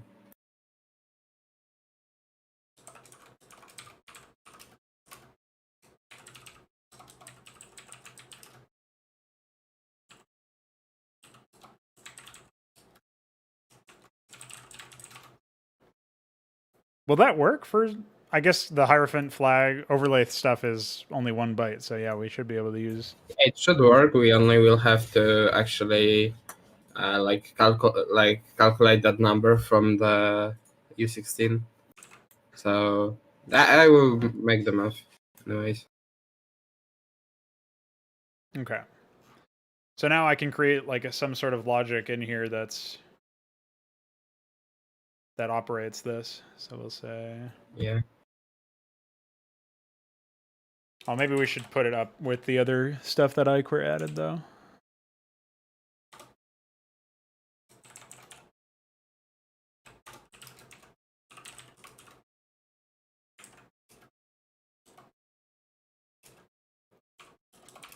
We could try using CUnit extended, but that would actually not work with save and load. So yeah. Yeah, I definitely want to support that. Even though saving and loading is for losers.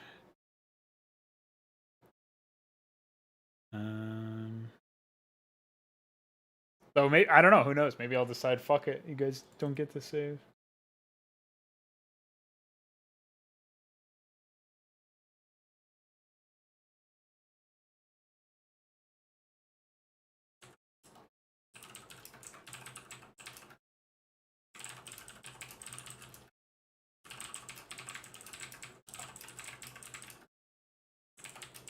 Where can I actually find that class you were editing just now? Where can you find what? The thing that I was just that updating? Class with all the flags. Oh, it's cunit layout.h. It's in structures or whatever it is. Hold on, let me find it. Okay, thank you.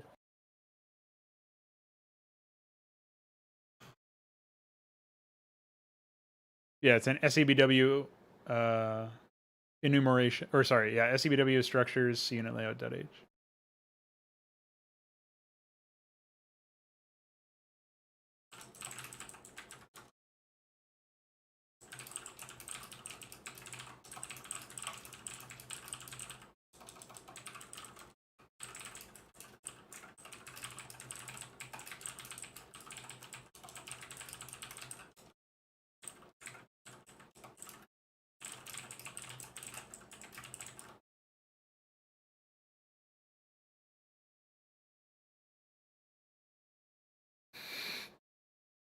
Reasonable.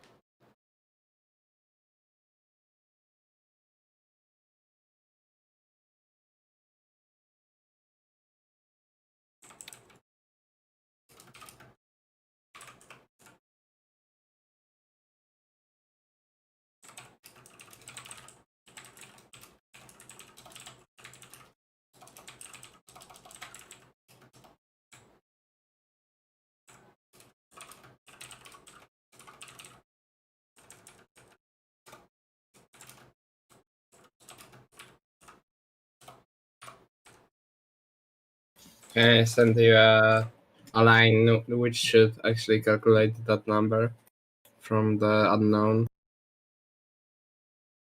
Oh, okay. Perfect.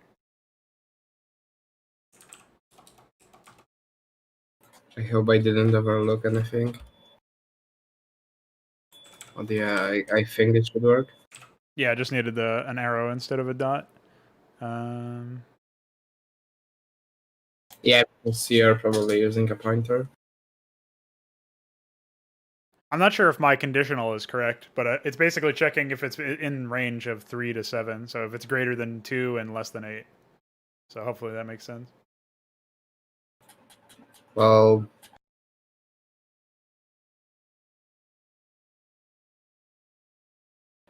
it doesn't have to actually be in the range.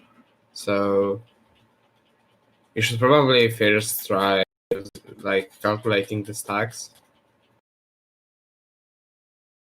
and then checking if it's like bigger than 0.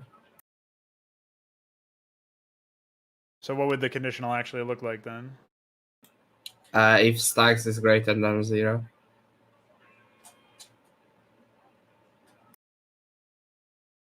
Well, we need a conditional to ignore the unit if it has no stacks, is the point. So we can't do int stat, like I could declare this variable in the entire scope, but then it would be loaded into memory for the entirety of the, like every single Yeah, calculation. you can actually make empty scope if you don't want to actually declare it for the whole scope.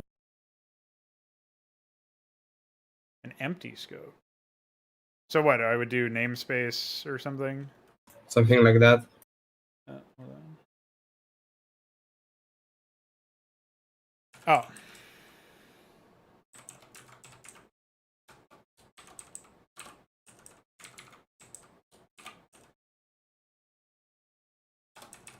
Okay. You also have to move if into the scope. Yeah, of course. So then I would do if stacks. Oh. You should actually use another tabulation. Another what? Tabulation. Yeah, you just did it. Oh. All right, so if stacks, and then at this point, I'm not actually sure. I guess this only runs when the unit dies. So I shouldn't have to worry about checking if it's actually dying. That should just be a part of the function in the first place. So then we have to get... Okay, so we'll say box 16 chords.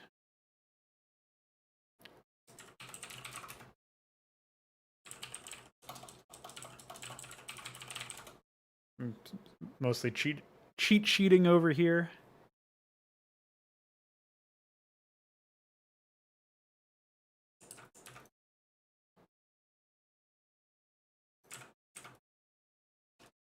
And we'll figure out a sprite ID later on. I guess for now we can do...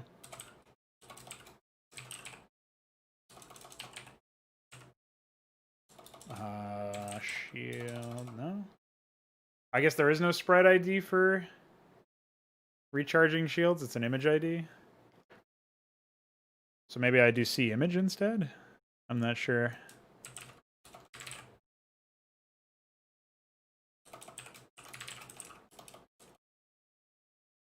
Yeah, whatever. We'll figure that one out later on. Readability is for losers anyway, right?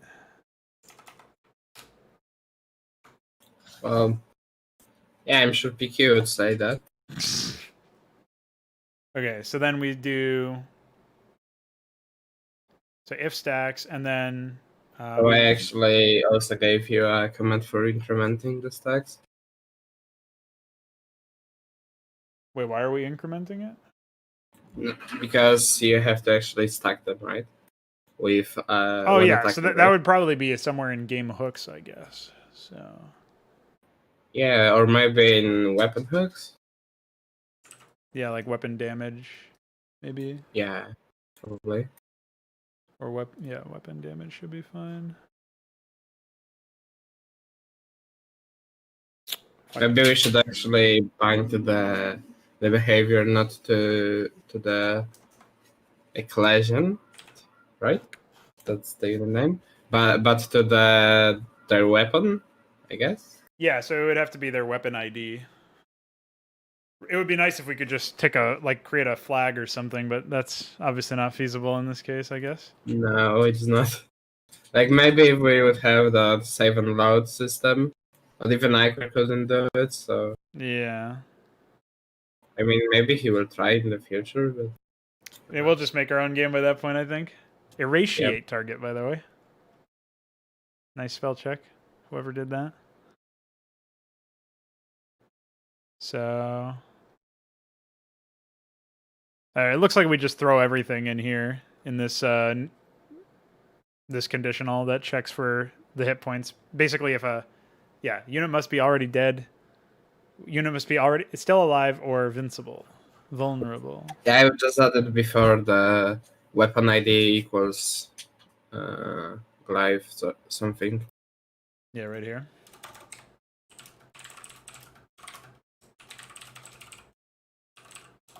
Yeah. Isn't there some sort of... And you should also like change that next if to else if, I think. Oh, yeah.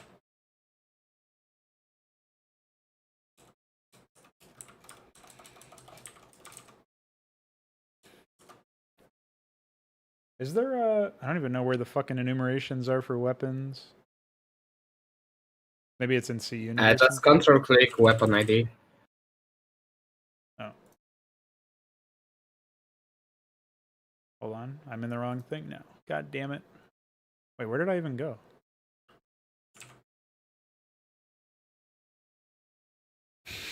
Reasonable. Nice fucking... No, that's not what I meant. I meant I wanted to find out where these enumerations were. Oh, there is a weapon ID.h. Okay.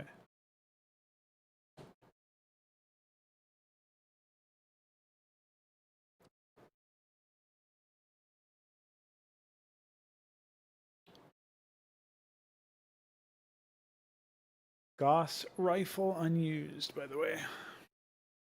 I guess I should just quickly run through and see if any of these have been taken up in weapons.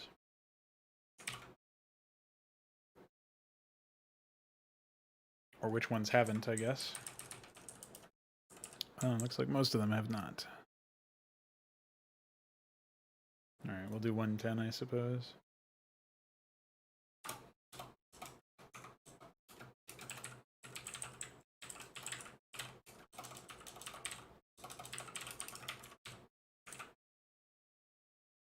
So weapon ID, Ecclesiast weapon. Oops. I didn't want to change that. Okay, so now I take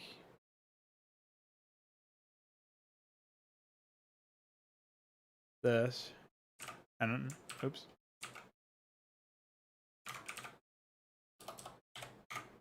So this should work for the fuck. I guess instead of unit it should be target or something. Yeah, it's called target in this.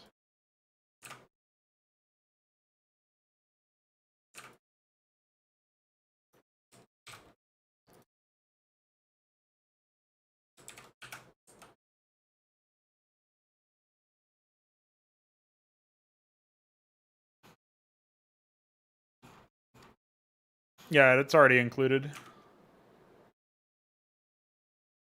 It's just a matter of... Wait, where the fuck am I? Here we go. I'm not sure what's wrong with this, though. Maybe there's an extra parentheses or something?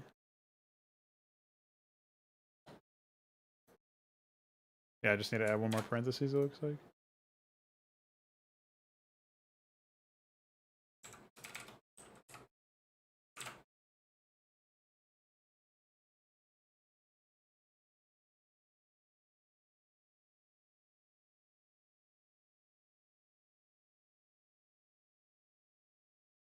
Well, I don't know about that one.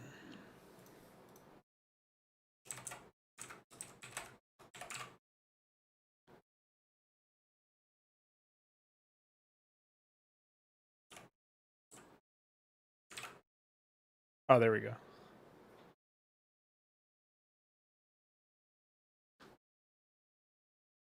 Okay, so this should work.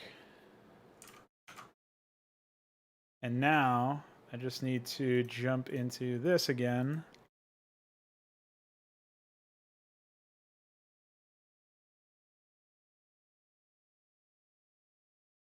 Okay, I actually misplaced some code, so... Oh, so I should re-grab this?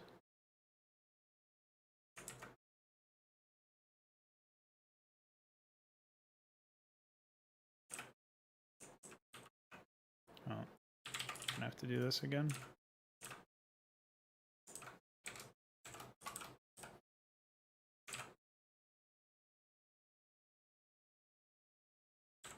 Hopefully it works now. Well, it worked after I fixed it earlier, but not this time.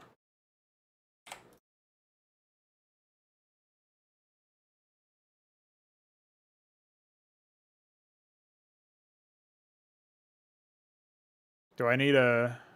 You need another parenthesis after main, I think. Okay. Yeah, that was it. Okay. Okay. So that's good, according to the compiler. I'm looking at the defiler thing here.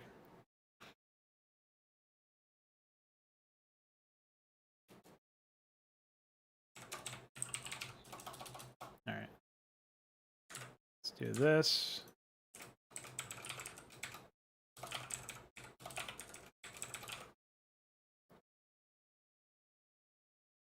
All right. Should be 32, not 24.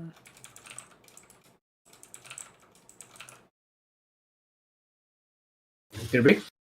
Okay.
Oh yeah, dude, trust me, this fanfic will be the finest fanfic you've ever seen.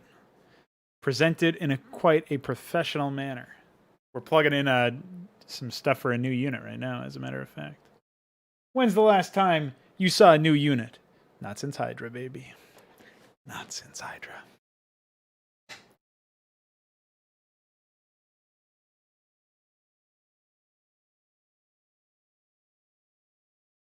Not since 1998.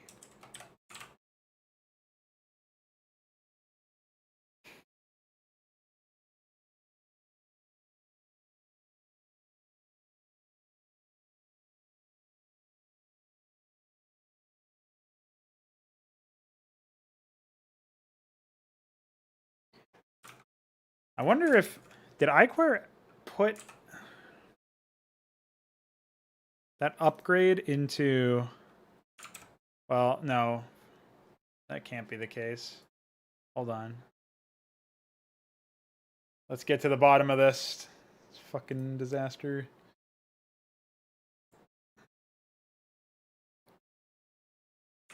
Oh yeah, that's what it is, right? Astral Aegis. Surely... Okay, and weapon damage.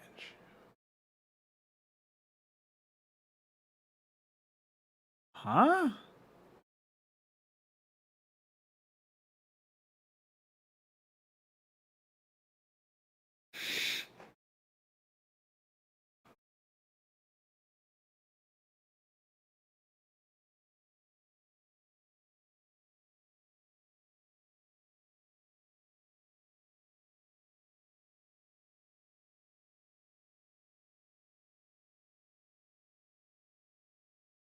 DT was already in the original game anyway.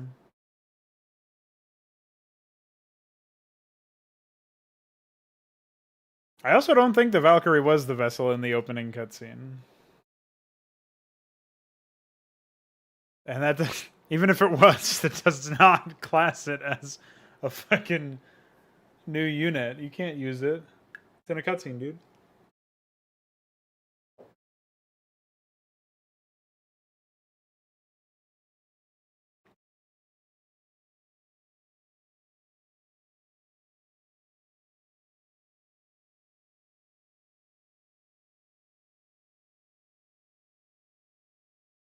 Oh yeah?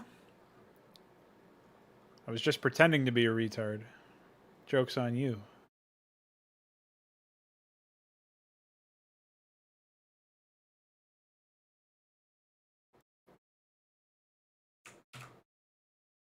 Alright, it looks like for some reason iQuare implemented Astral Aegis in weapon damage. So, that's goofy. So, we'll say...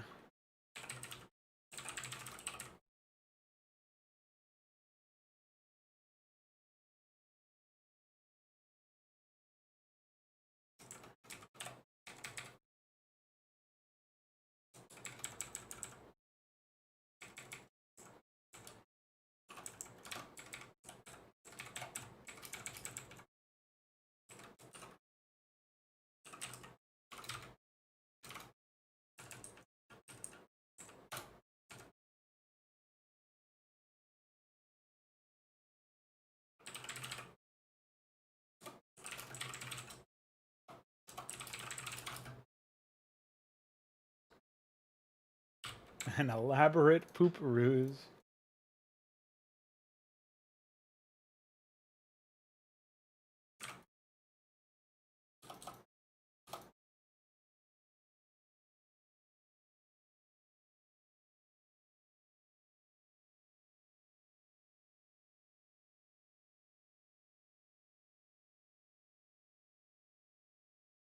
Oh.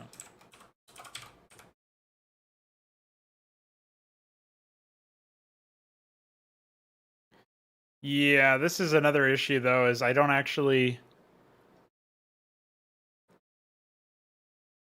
I don't know how to proc this based on... So, wait. Proc.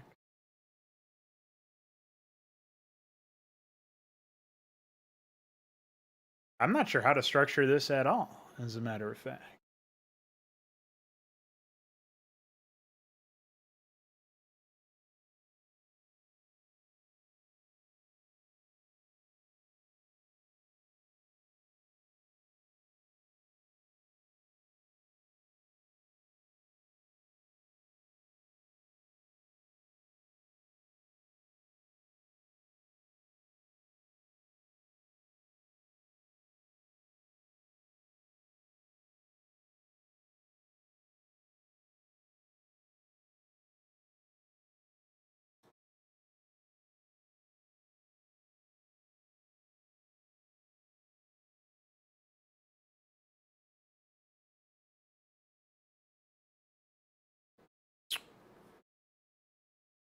Well, Glad that I looked at that.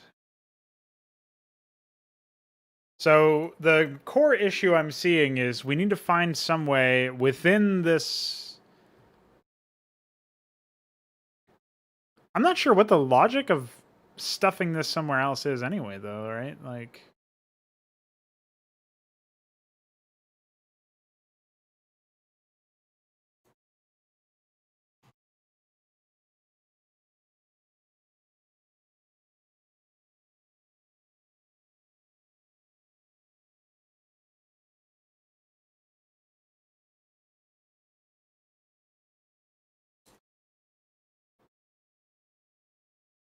I guess because we need it to be a function so that we can do a for each on it or something? I don't quite get it, man.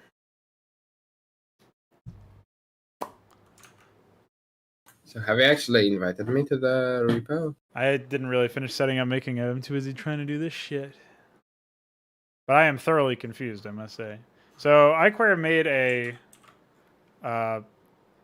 he implemented Astral Aegis, the Archon upgrade that restores shields to nearby units. He implemented that in weapon damage for some reason instead of unit destructor. Because it restores... When the Archon dies, that's when it creates the spells. I don't know why he put it there. Maybe there is a logic to it. But... if I can find it again. Here we go. So he made it a class. And... like, this is all his code. So that I tried to copy this for our ability, but we need to find a way to take the stacks from the target and then multiply the value by stacks. And we can't do that within this unless we can somehow feed it the target. But I think it would be smarter to just do the target stacks calculation once and then pass that as the stack integer into the proc, but I don't actually know how to do it. So what do you actually use the proc class? Where do we use it? We would use it after writing. Let me find it. So over here, where the chords are, I would eventually do. Where's the defiler one? It would be unit finder dot for each, and then we would write the in parentheses the class, so it'd be Ecclesiast or whatever. Okay, I know why he used weapon damage, because then you can know who actually killed. So actually you can check for like the killer player units, right? I don't think he did that though. There's no comparison Well, for player. Why? Because Archons don't. Because this ability is this upgrade is supposed to restore shields for all players. I think. I don't think it cares about the ownership, but maybe I'm misremembering. It's been a while since I've seen it used. Okay, I can try to code that in if you commit the changes. Okay. Should I delete this from unit destructor special? I would actually use the code, but move it. Okay. Well, So you just can leave it out as for now is. because it might be goofy. Okay.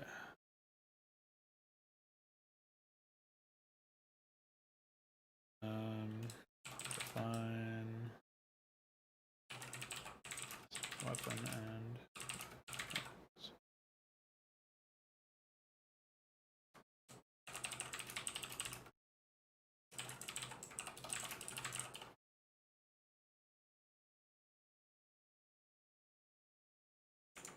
okay. I pushed him there. If you want to take a look at that. In the meantime, you can entertain my stream. I'm BRBing.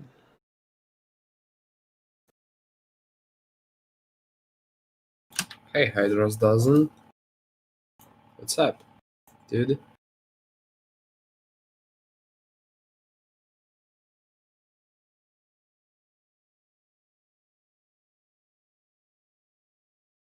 I'm entertaining you. How do you feel?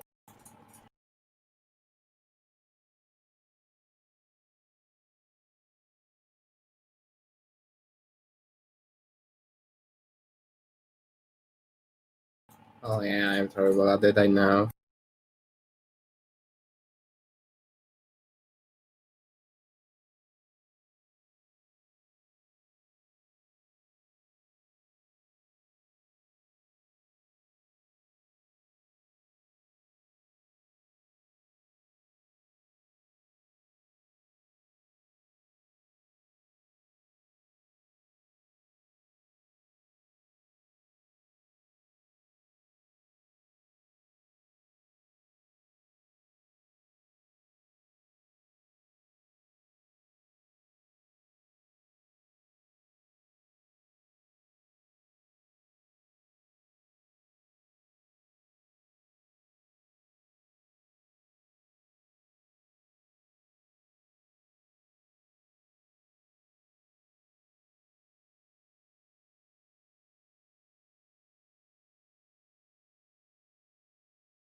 There was some entertainment happening.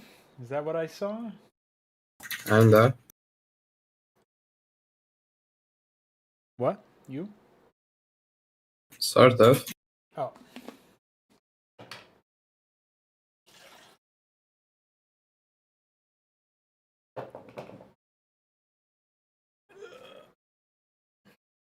God damn it.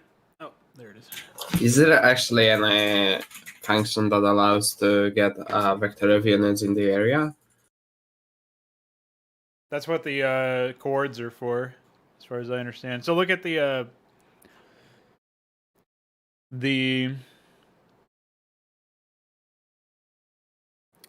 Defiler, Plague Upgrade, Unknown ID, Add Condition Later, that comment there. So if you do, if you scroll down to SEBW Unit Finder. Where is it? It's in Unit Destructor Special.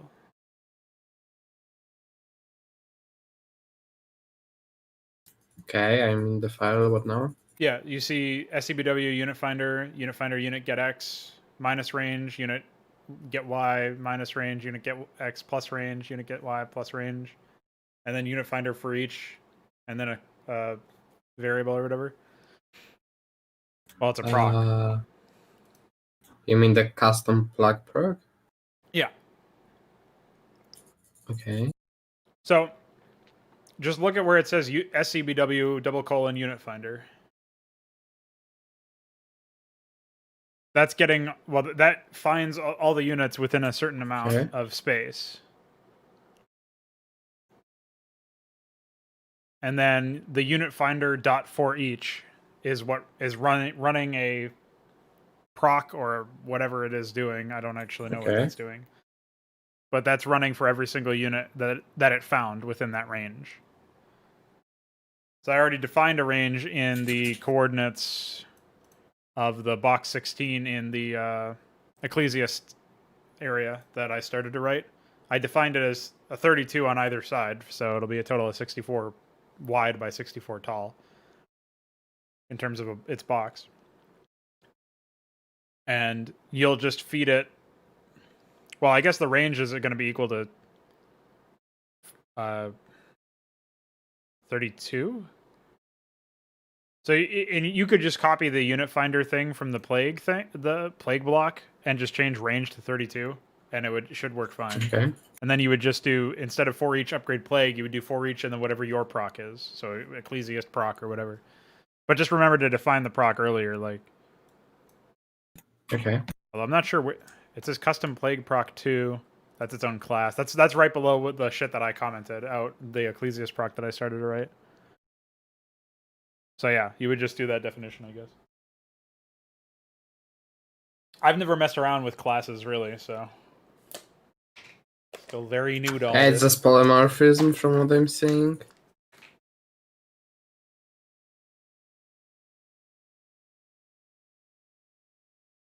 Does that Cherno guy have a video on polymorphism? Pretty sure. That's some shit I have never messed around with.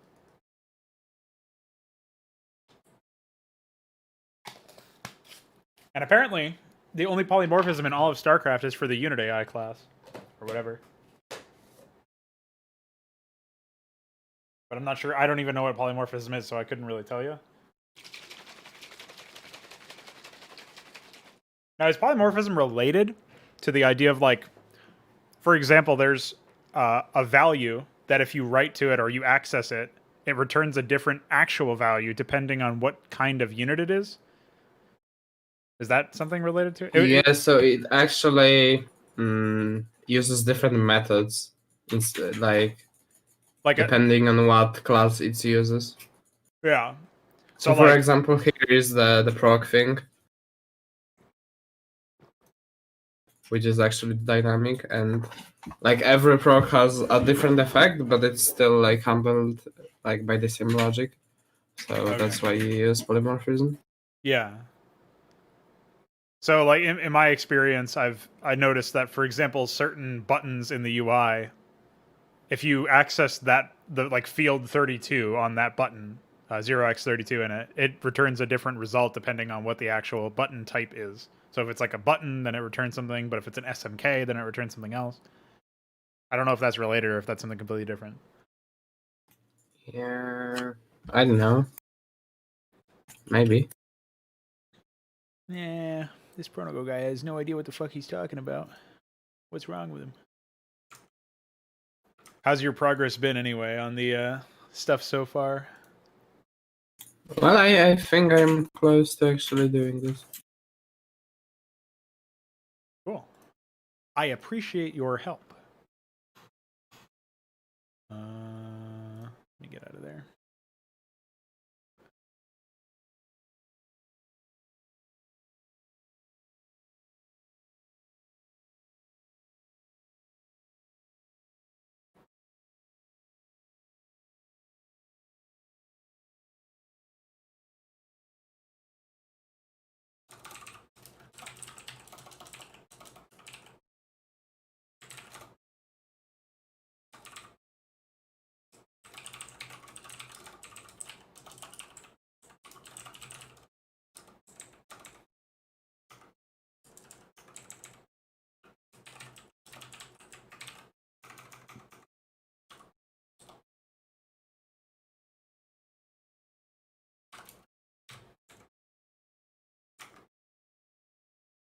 I'm going to start blocking out what unit IDs are going to be taken up by stuff like this.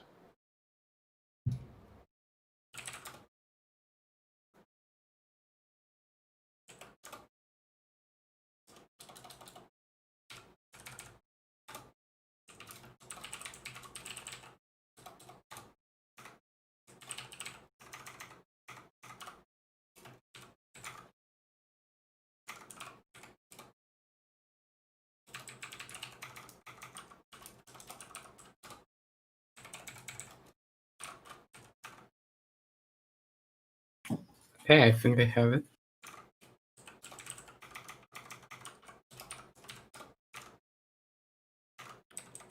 Pretty quick work, man.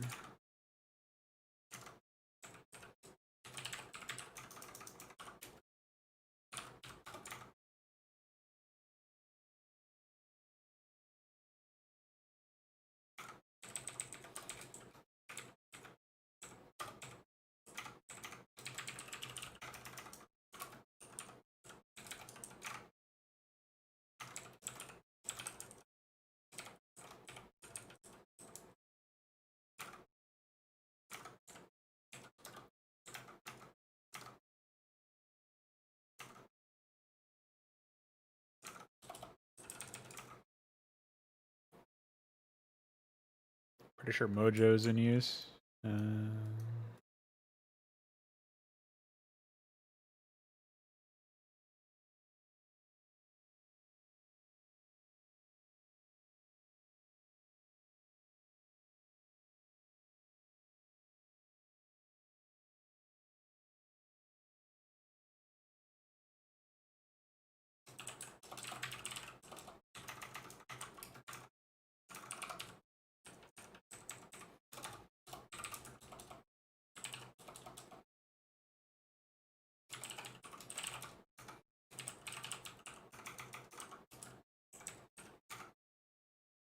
Have you actually added the stacks? Like the like on heat effect?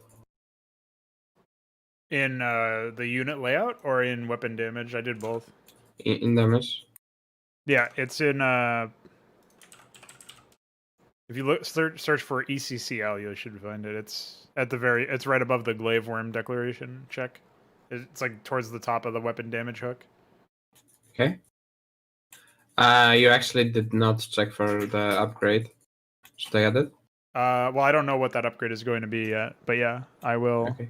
I'll throw that in there. In So I'll just commit for now. Yeah, thanks. Do I use Cerebrits already? I think I kept them because, or at least, yeah. All right, we'll do that.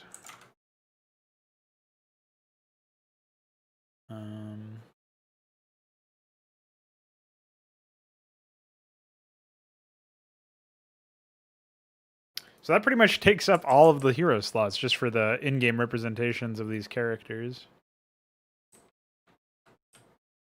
I think Tassadar is still open, so we'll probably use him. for the Ecclesiast.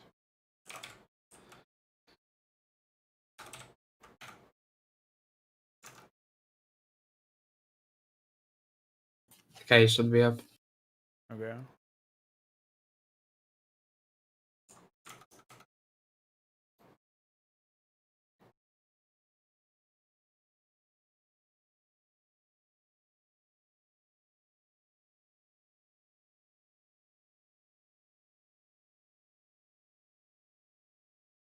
I definitely think we can scrap the some of these extended shit. Some of these units are not going to get put in like the tactical platform.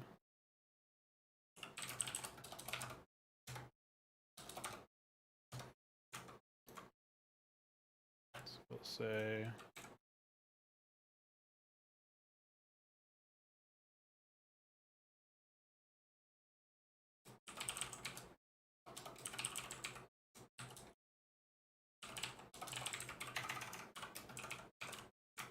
is that it?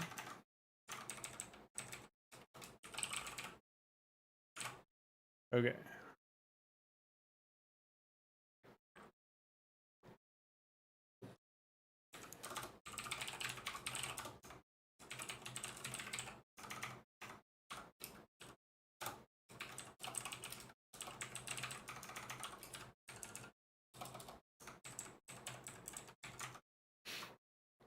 What did I gotta say, it's probably fairly embarrassing, but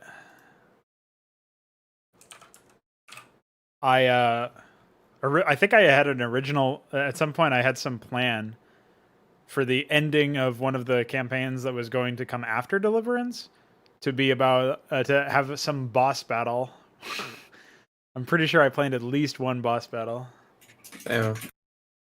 There's gonna be some real weird shit. Well, if it would be like a Nemesis map.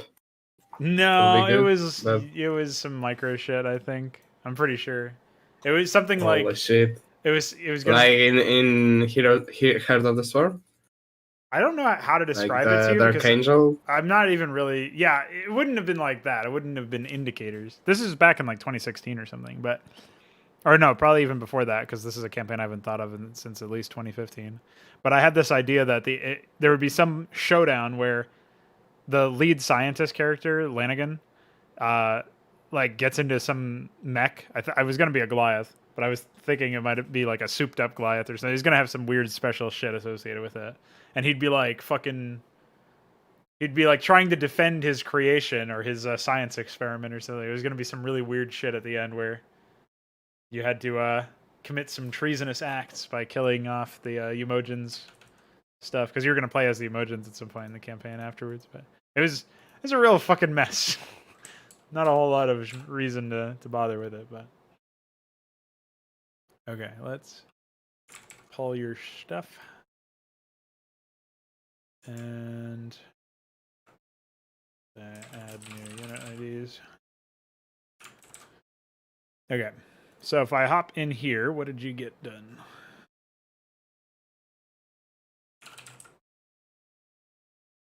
So here's Ecclesiast. Wait, where did you put it? Is it in weapon On the damage? tab. It's on the weapon damage. Oh, so I should remove this in unit destructor special?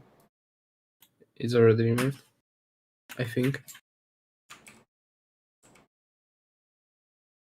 Oh, so I didn't remove it. Actually, yes, remove it, please. Okay, I'm just trying to figure out how to go back to the. Oh, here we go. Okay, yeah, you removed this thing at the top. Okay, so move this.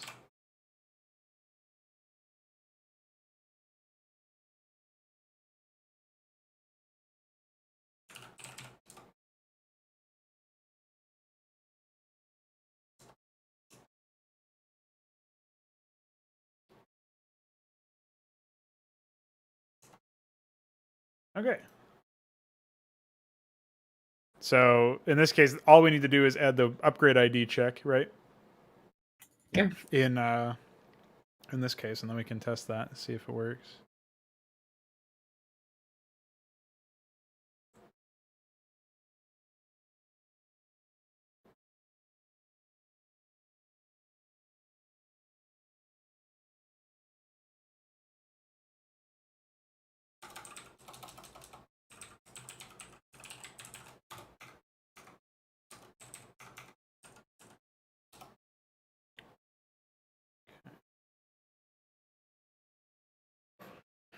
I guess we can just plug it in at the end here. So we'll say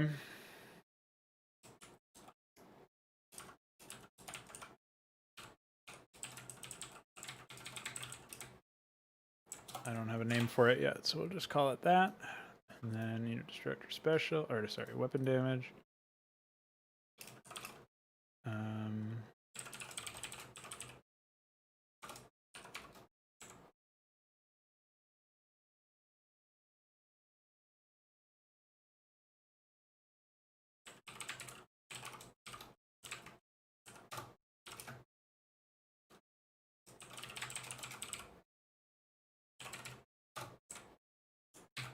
Okay.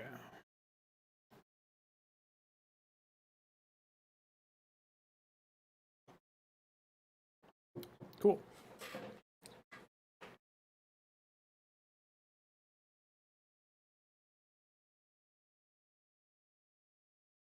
All right. Well, I guess we can try to build this. Let me just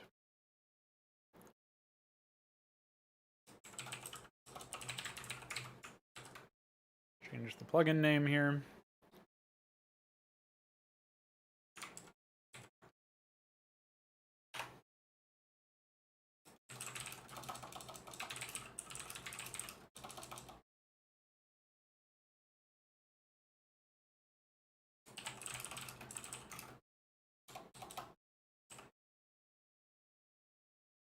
So this is add upgrade check.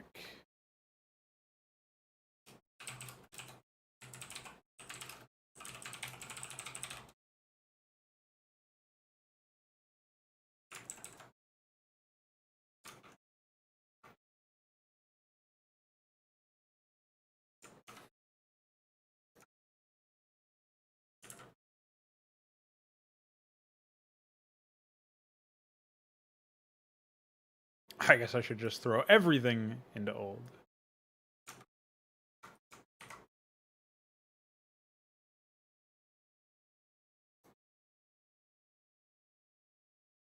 All right, we'll just Control Z that here because I'm gonna move.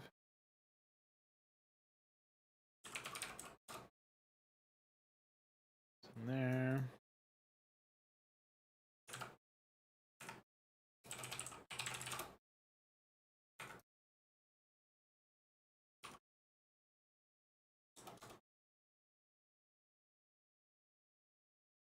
So do we actually have any graphic planned for the new unit?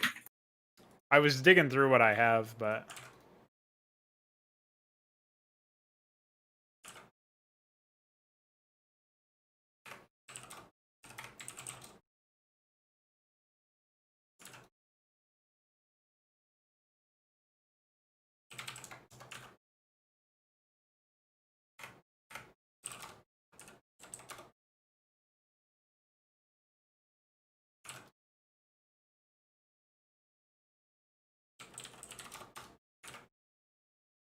okay. Just cleaning up my space here.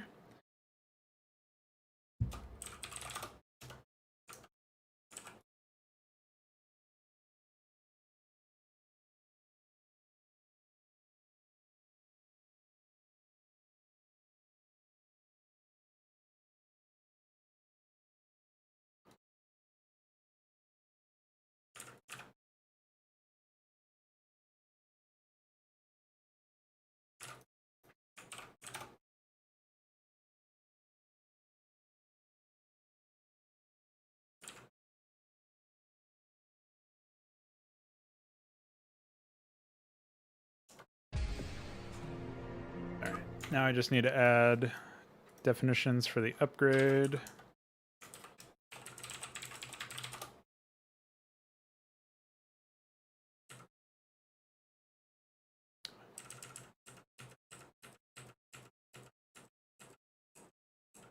Oh, yeah, I forgot. It's fucked.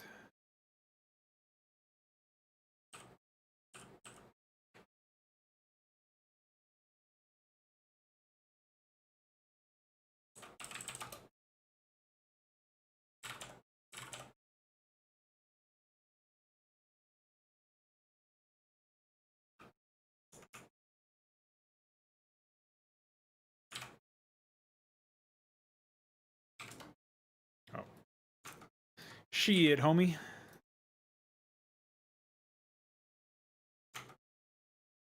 Oh, someone actually made a GRP called LOL Templar. Wow, how creative. Yeah, don't look at it. Lightning Zealot. Epic. What? It's epic, bro.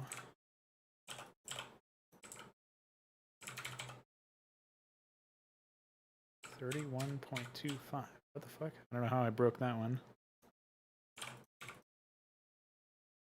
I don't remember what the weapon ID was. 10.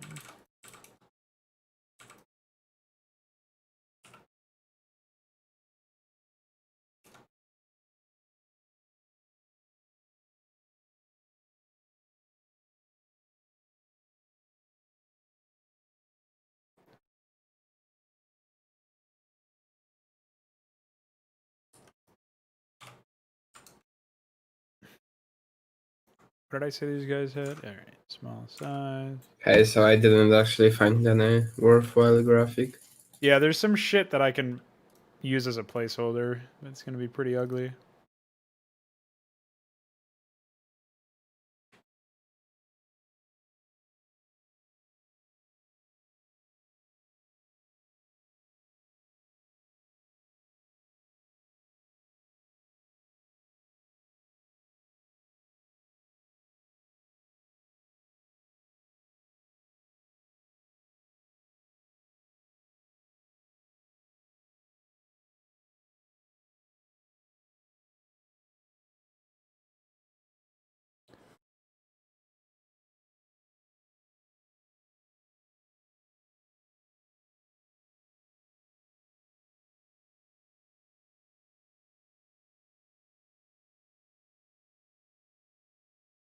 Okay.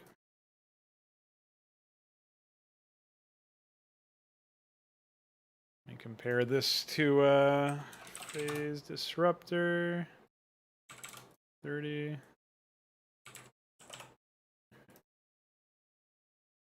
Oh, classic.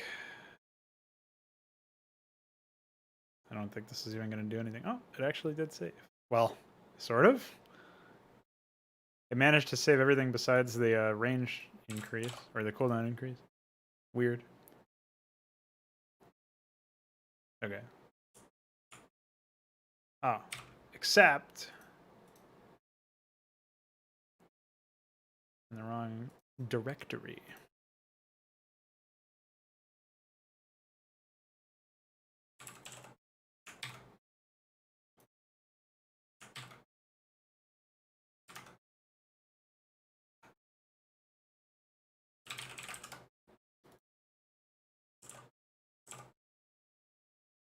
Oh yeah, that's fine.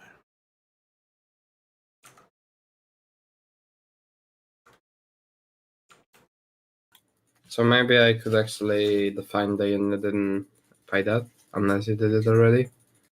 Yeah, well, I was just hooking it up now. Okay.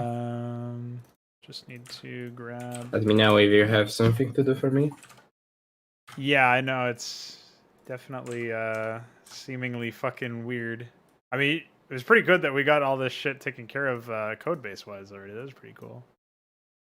I definitely wasn't expecting to come up with a unit Hopefully and it also does not crash. yeah. We're about to find out. I guess I should I'll just test it in Hydra's test map for now.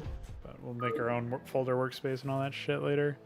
That's fine. Tassadar. Oh yeah. This fucking code is still fucked. Engage.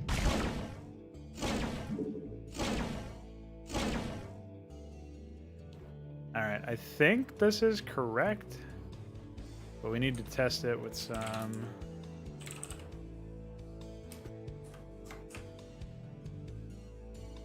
I'm also not sure if it'll work for only enemies or what.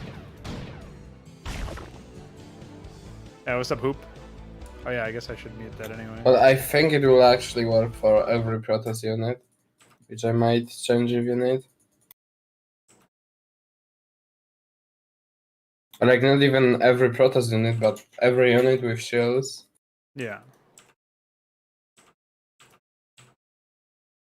Oops.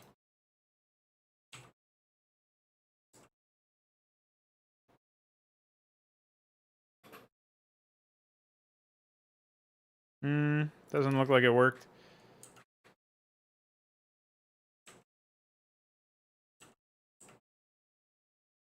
Did you add a timer for them timing out?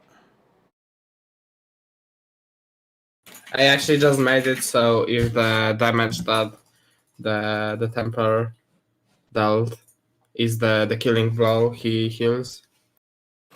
So probably should have. Well, he was the one who got Okay. the killing blow and it didn't do anything. But Yeah, so probably it didn't get executed, I guess. yeah. I'll put a debug message down in a second. I'm just gonna turn off the. Okay, so I think I know why that happened. So I basically check if the hit points is 0, but I probably do that before it's like subtracted. So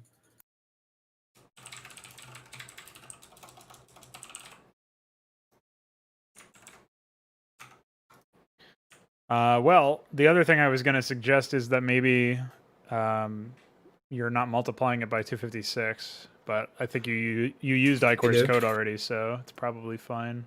I didn't even get a chance to look at it yet. Yeah, it is multiplied by 256.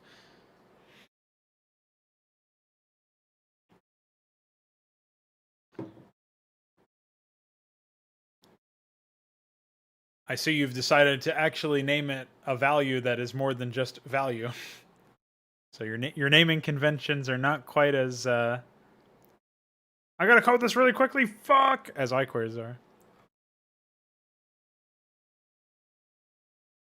So it would seem.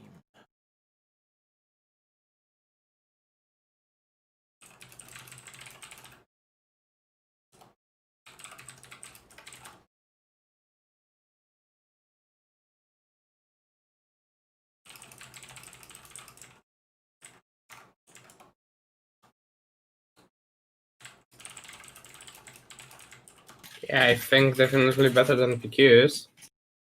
Of course. Should the prog actually heal only the allied units? Oh yeah, owned and allied. So is owned by the player or is owned by an ally to the player. You can look at some of the other code for examples of checking for allies. It's like the shield battery code or the recall code are both like that.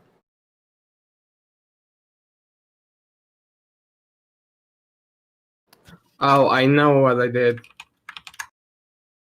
Wait, what? Oh, this So is the wrong one. I did not assign the like I did not change the heal value. I only I like already declared the int as a local variable.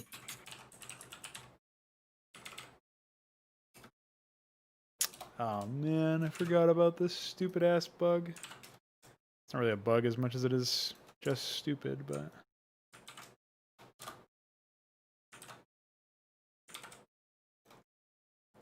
guy's name has to be forever in length. Okay. Just had to update something for the CSGO podcast I did yesterday. What a mess. Okay.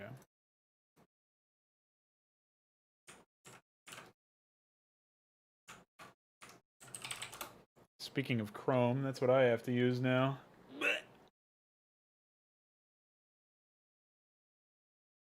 So how do I actually check for the allies?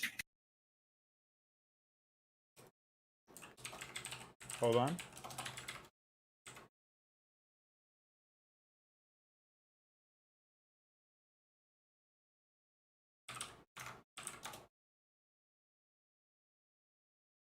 Okay. So, let me find...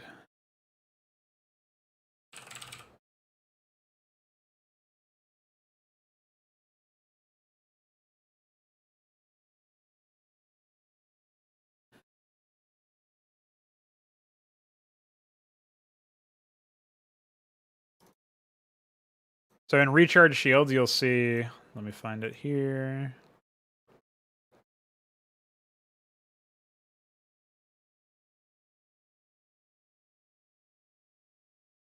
Oh well, this is probably a bug because I replaced the old code or whatever. So in this case, you would use SCBW is allied to, and then the function takes a player ID for one player and a play ID for the second player. Player A, player B.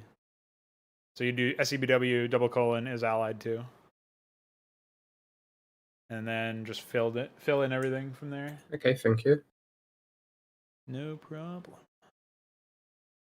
But I think you'll have to make it one nested thing. It'll be if attacker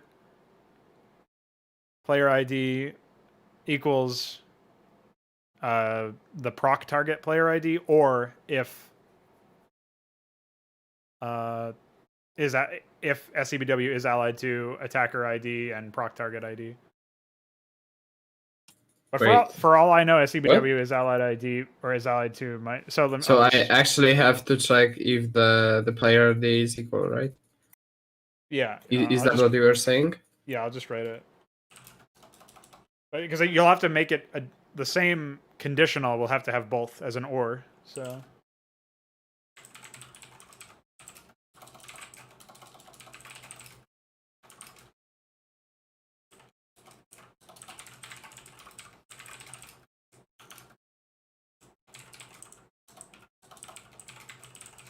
Okay, I have it.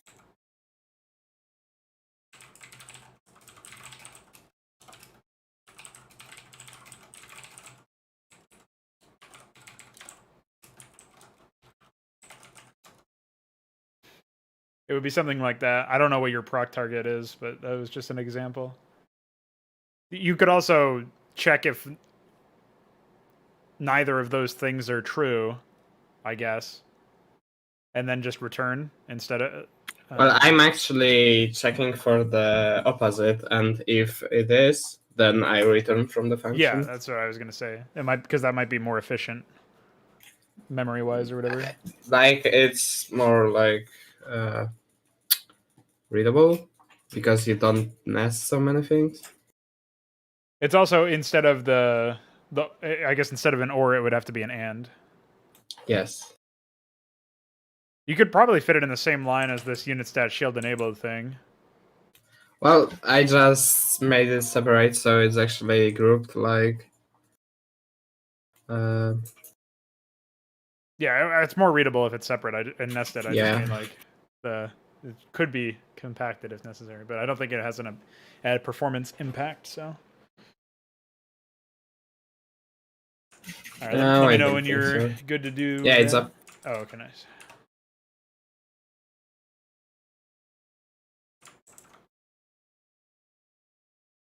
All right, I'll go ahead and build this and try it again.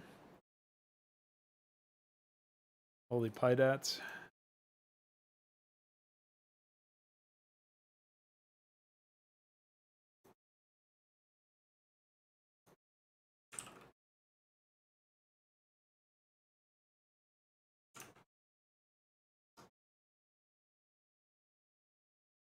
If you can modify the project file to point to a different path. Oh wait, no, isn't that something I have to do?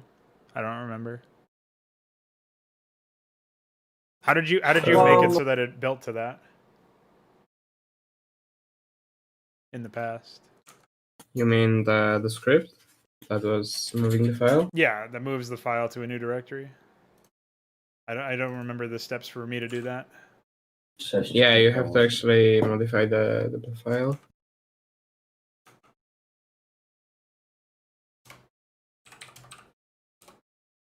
Oops. Unless it does not even like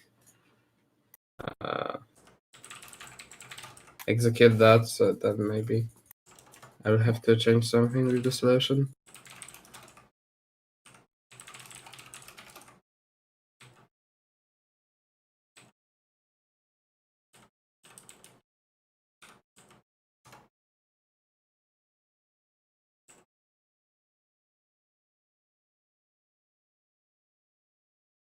Still nothing.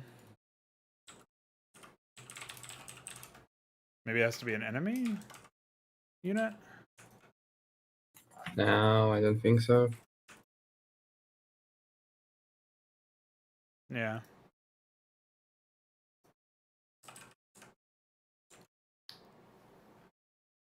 Probably the condition is never true.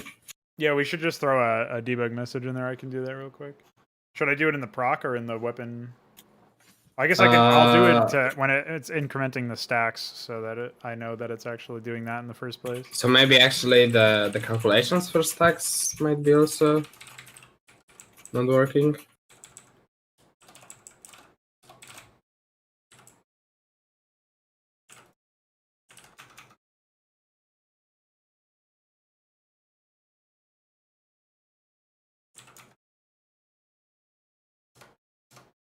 I can't wait to compile plugins even faster.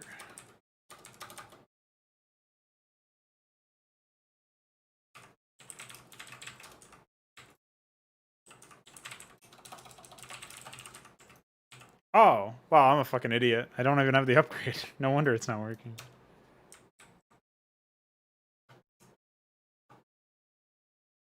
So have you actually added the upgrade check? Yeah, that's why. Oh. Oh. Exactly.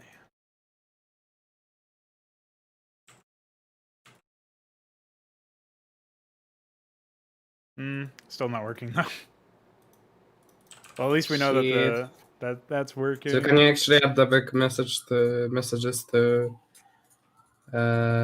weapon damage in the proc code? Yeah, both in the proc and in the if statement.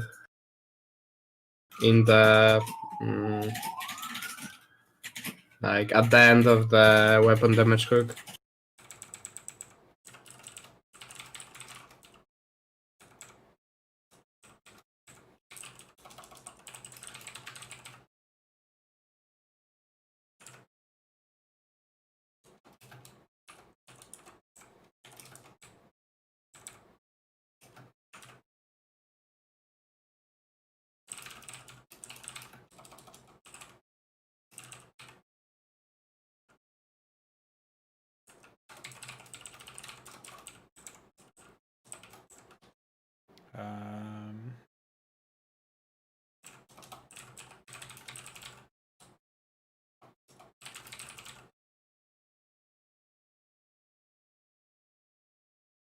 Okay. And then you wanted me to add it somewhere else as well? Where the proc bottom is of the hook. Yeah.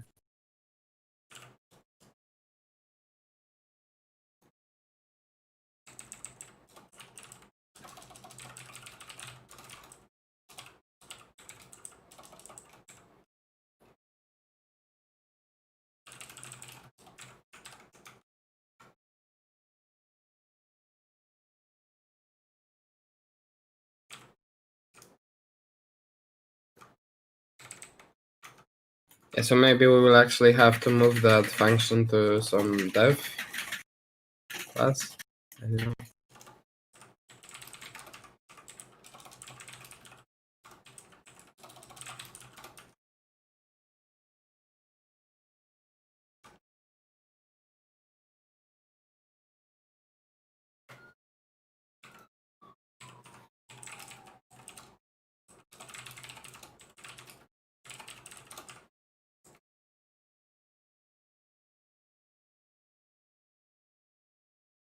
So the shield's not enabled twice.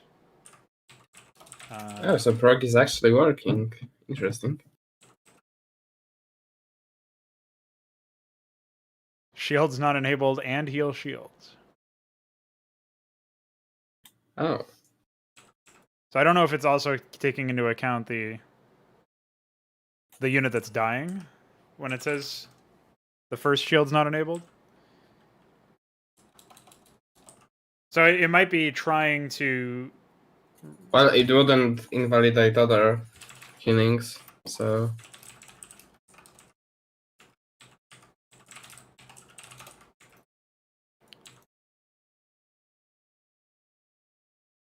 Yeah, that says heal shields, shields not enabled. So maybe we need to like print. We can like check if it's dead. Well, we have to print the stacks, I think. So I've got to fucking buffer it again like an idiot. Yeah, you should actually print it in the proc where it's calculated. Well, I want to print the stacks too, though. Okay. Just to make sure.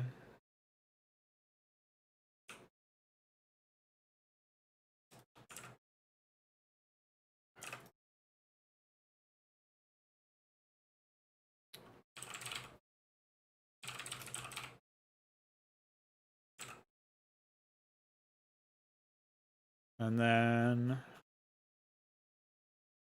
in the proc, you want me to do it where? Heal value?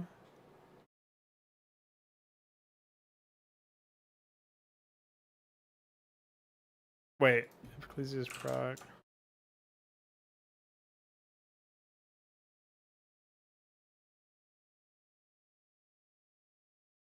+2 overloads. I don't know what that means. So where do you want me to put the to print something? You want me to print the amount of stacks? You can print it in the constructor, or you can print the heal value.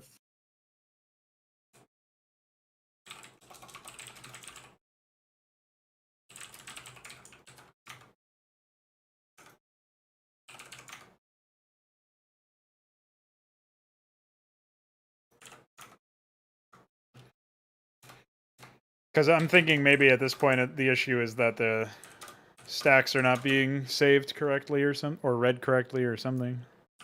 Yeah, maybe. Where am I?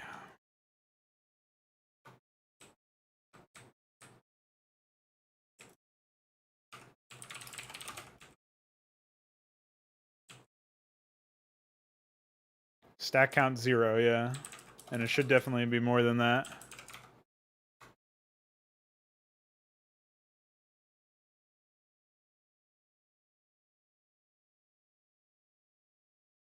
So maybe we're not getting the right... somehow we're not getting the right range? Or what for that field? What do you think?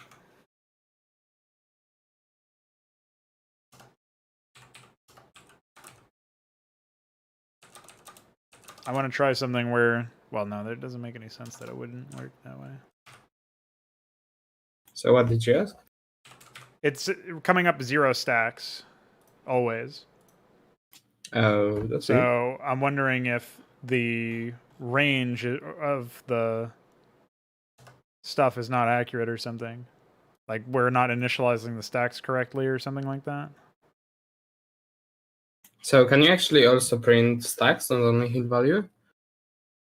So I guess stacks would also be 0, but Stacks were 0, heal value was 0. I could also print I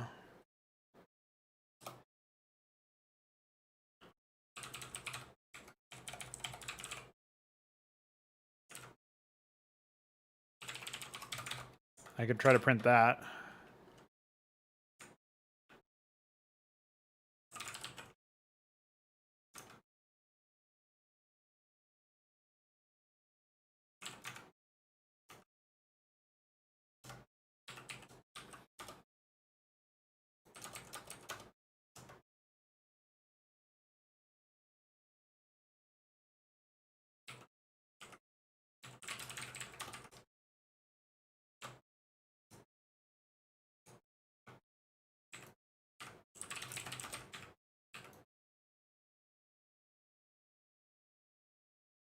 So unknown value is 4, but the stack count is 0.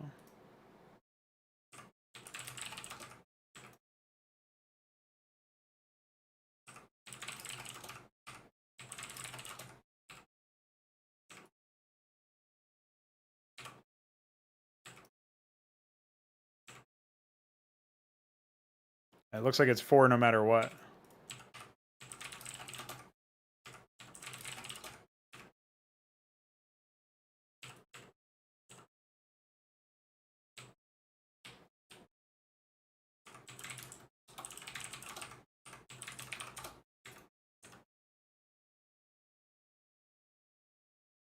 Yeah, it doesn't matter how many times you attack them. That unknown value is always 4.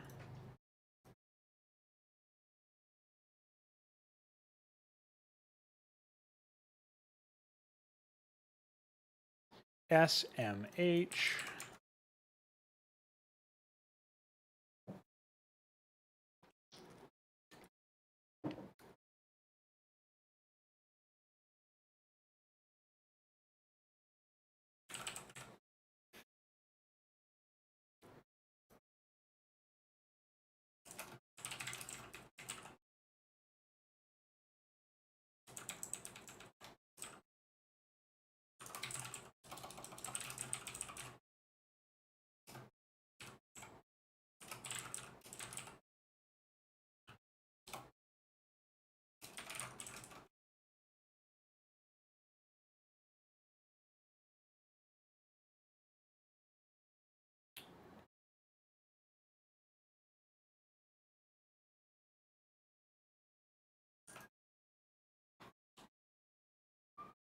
All right, modify Ecclesiast.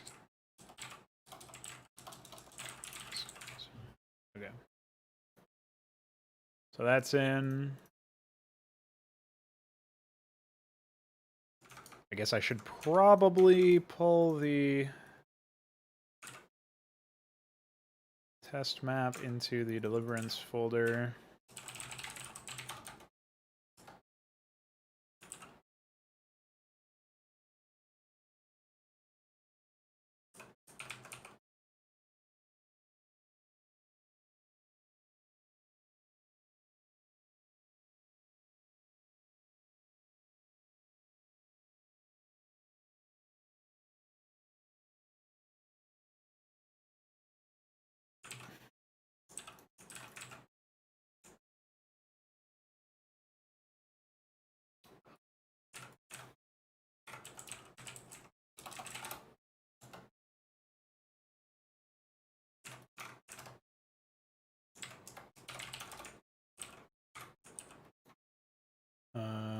Okay.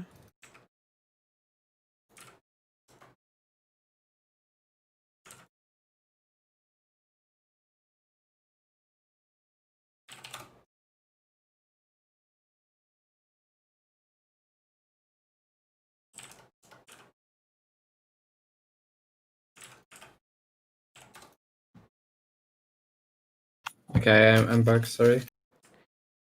No problem, man. Just copying all this junk over.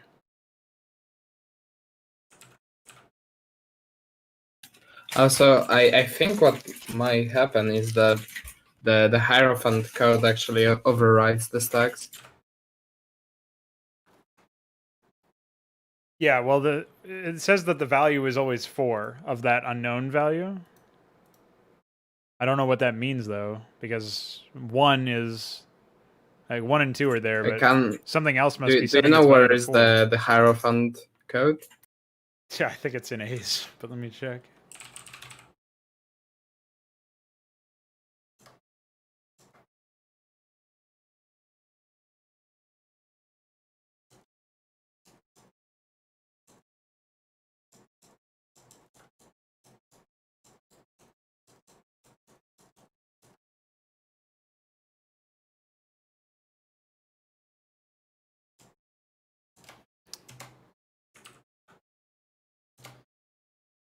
Well, doesn't look like it's anywhere over here, man. Yeah, I saw some reference to... Wowee, holy moly, what the fuck? Nice program, to be honest.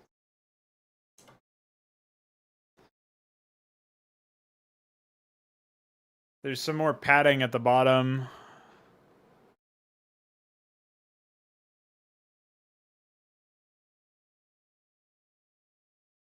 Wait, I think this goes up to 0 times 256, this U8 here. But I'm not sure. It's going all the way up to 0 times 40, so... I guess I'll have to ask Ikewear how to add something to the flags here. Or to this unknown.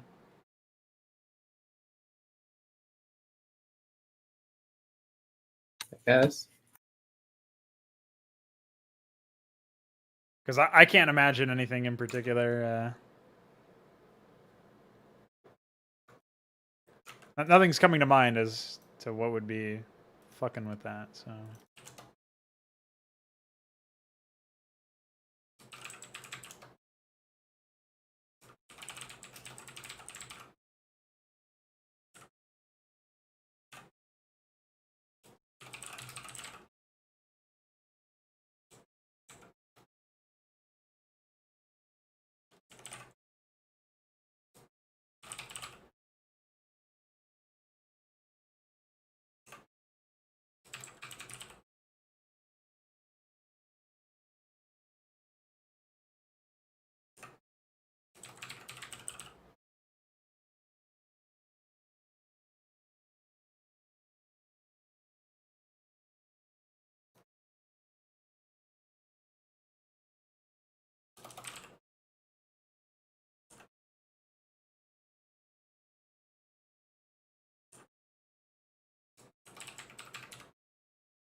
Okay.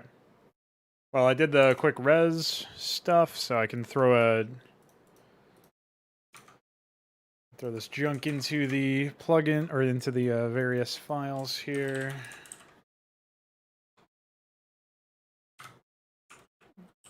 The fuck? Alright.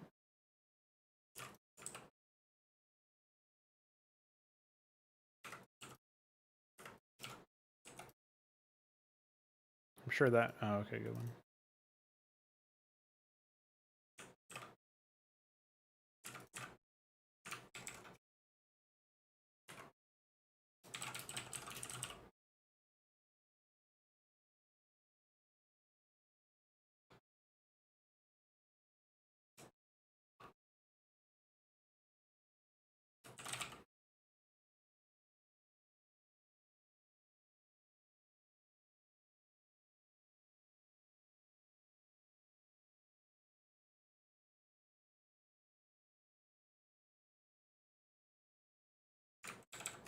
I guess I'll go ahead and invite you now to the GitHub.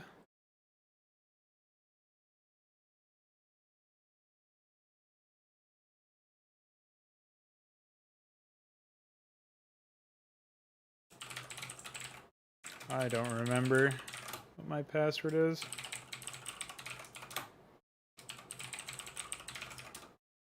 There we go. Took me 3 tries. Alright, I just sent you an invite. Okay. Ah! Giant crow.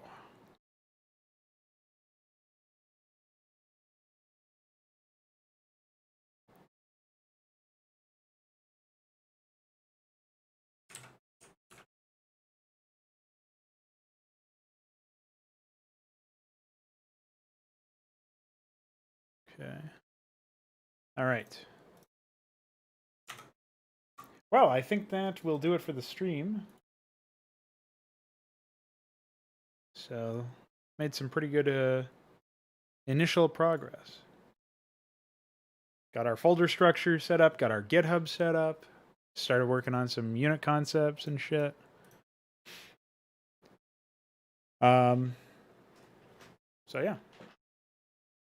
we'll have to, like I was saying earlier, we're gonna have to figure out what the hell to do about the division of labor, as it were. But we'll talk more about that off there. You know what I mean?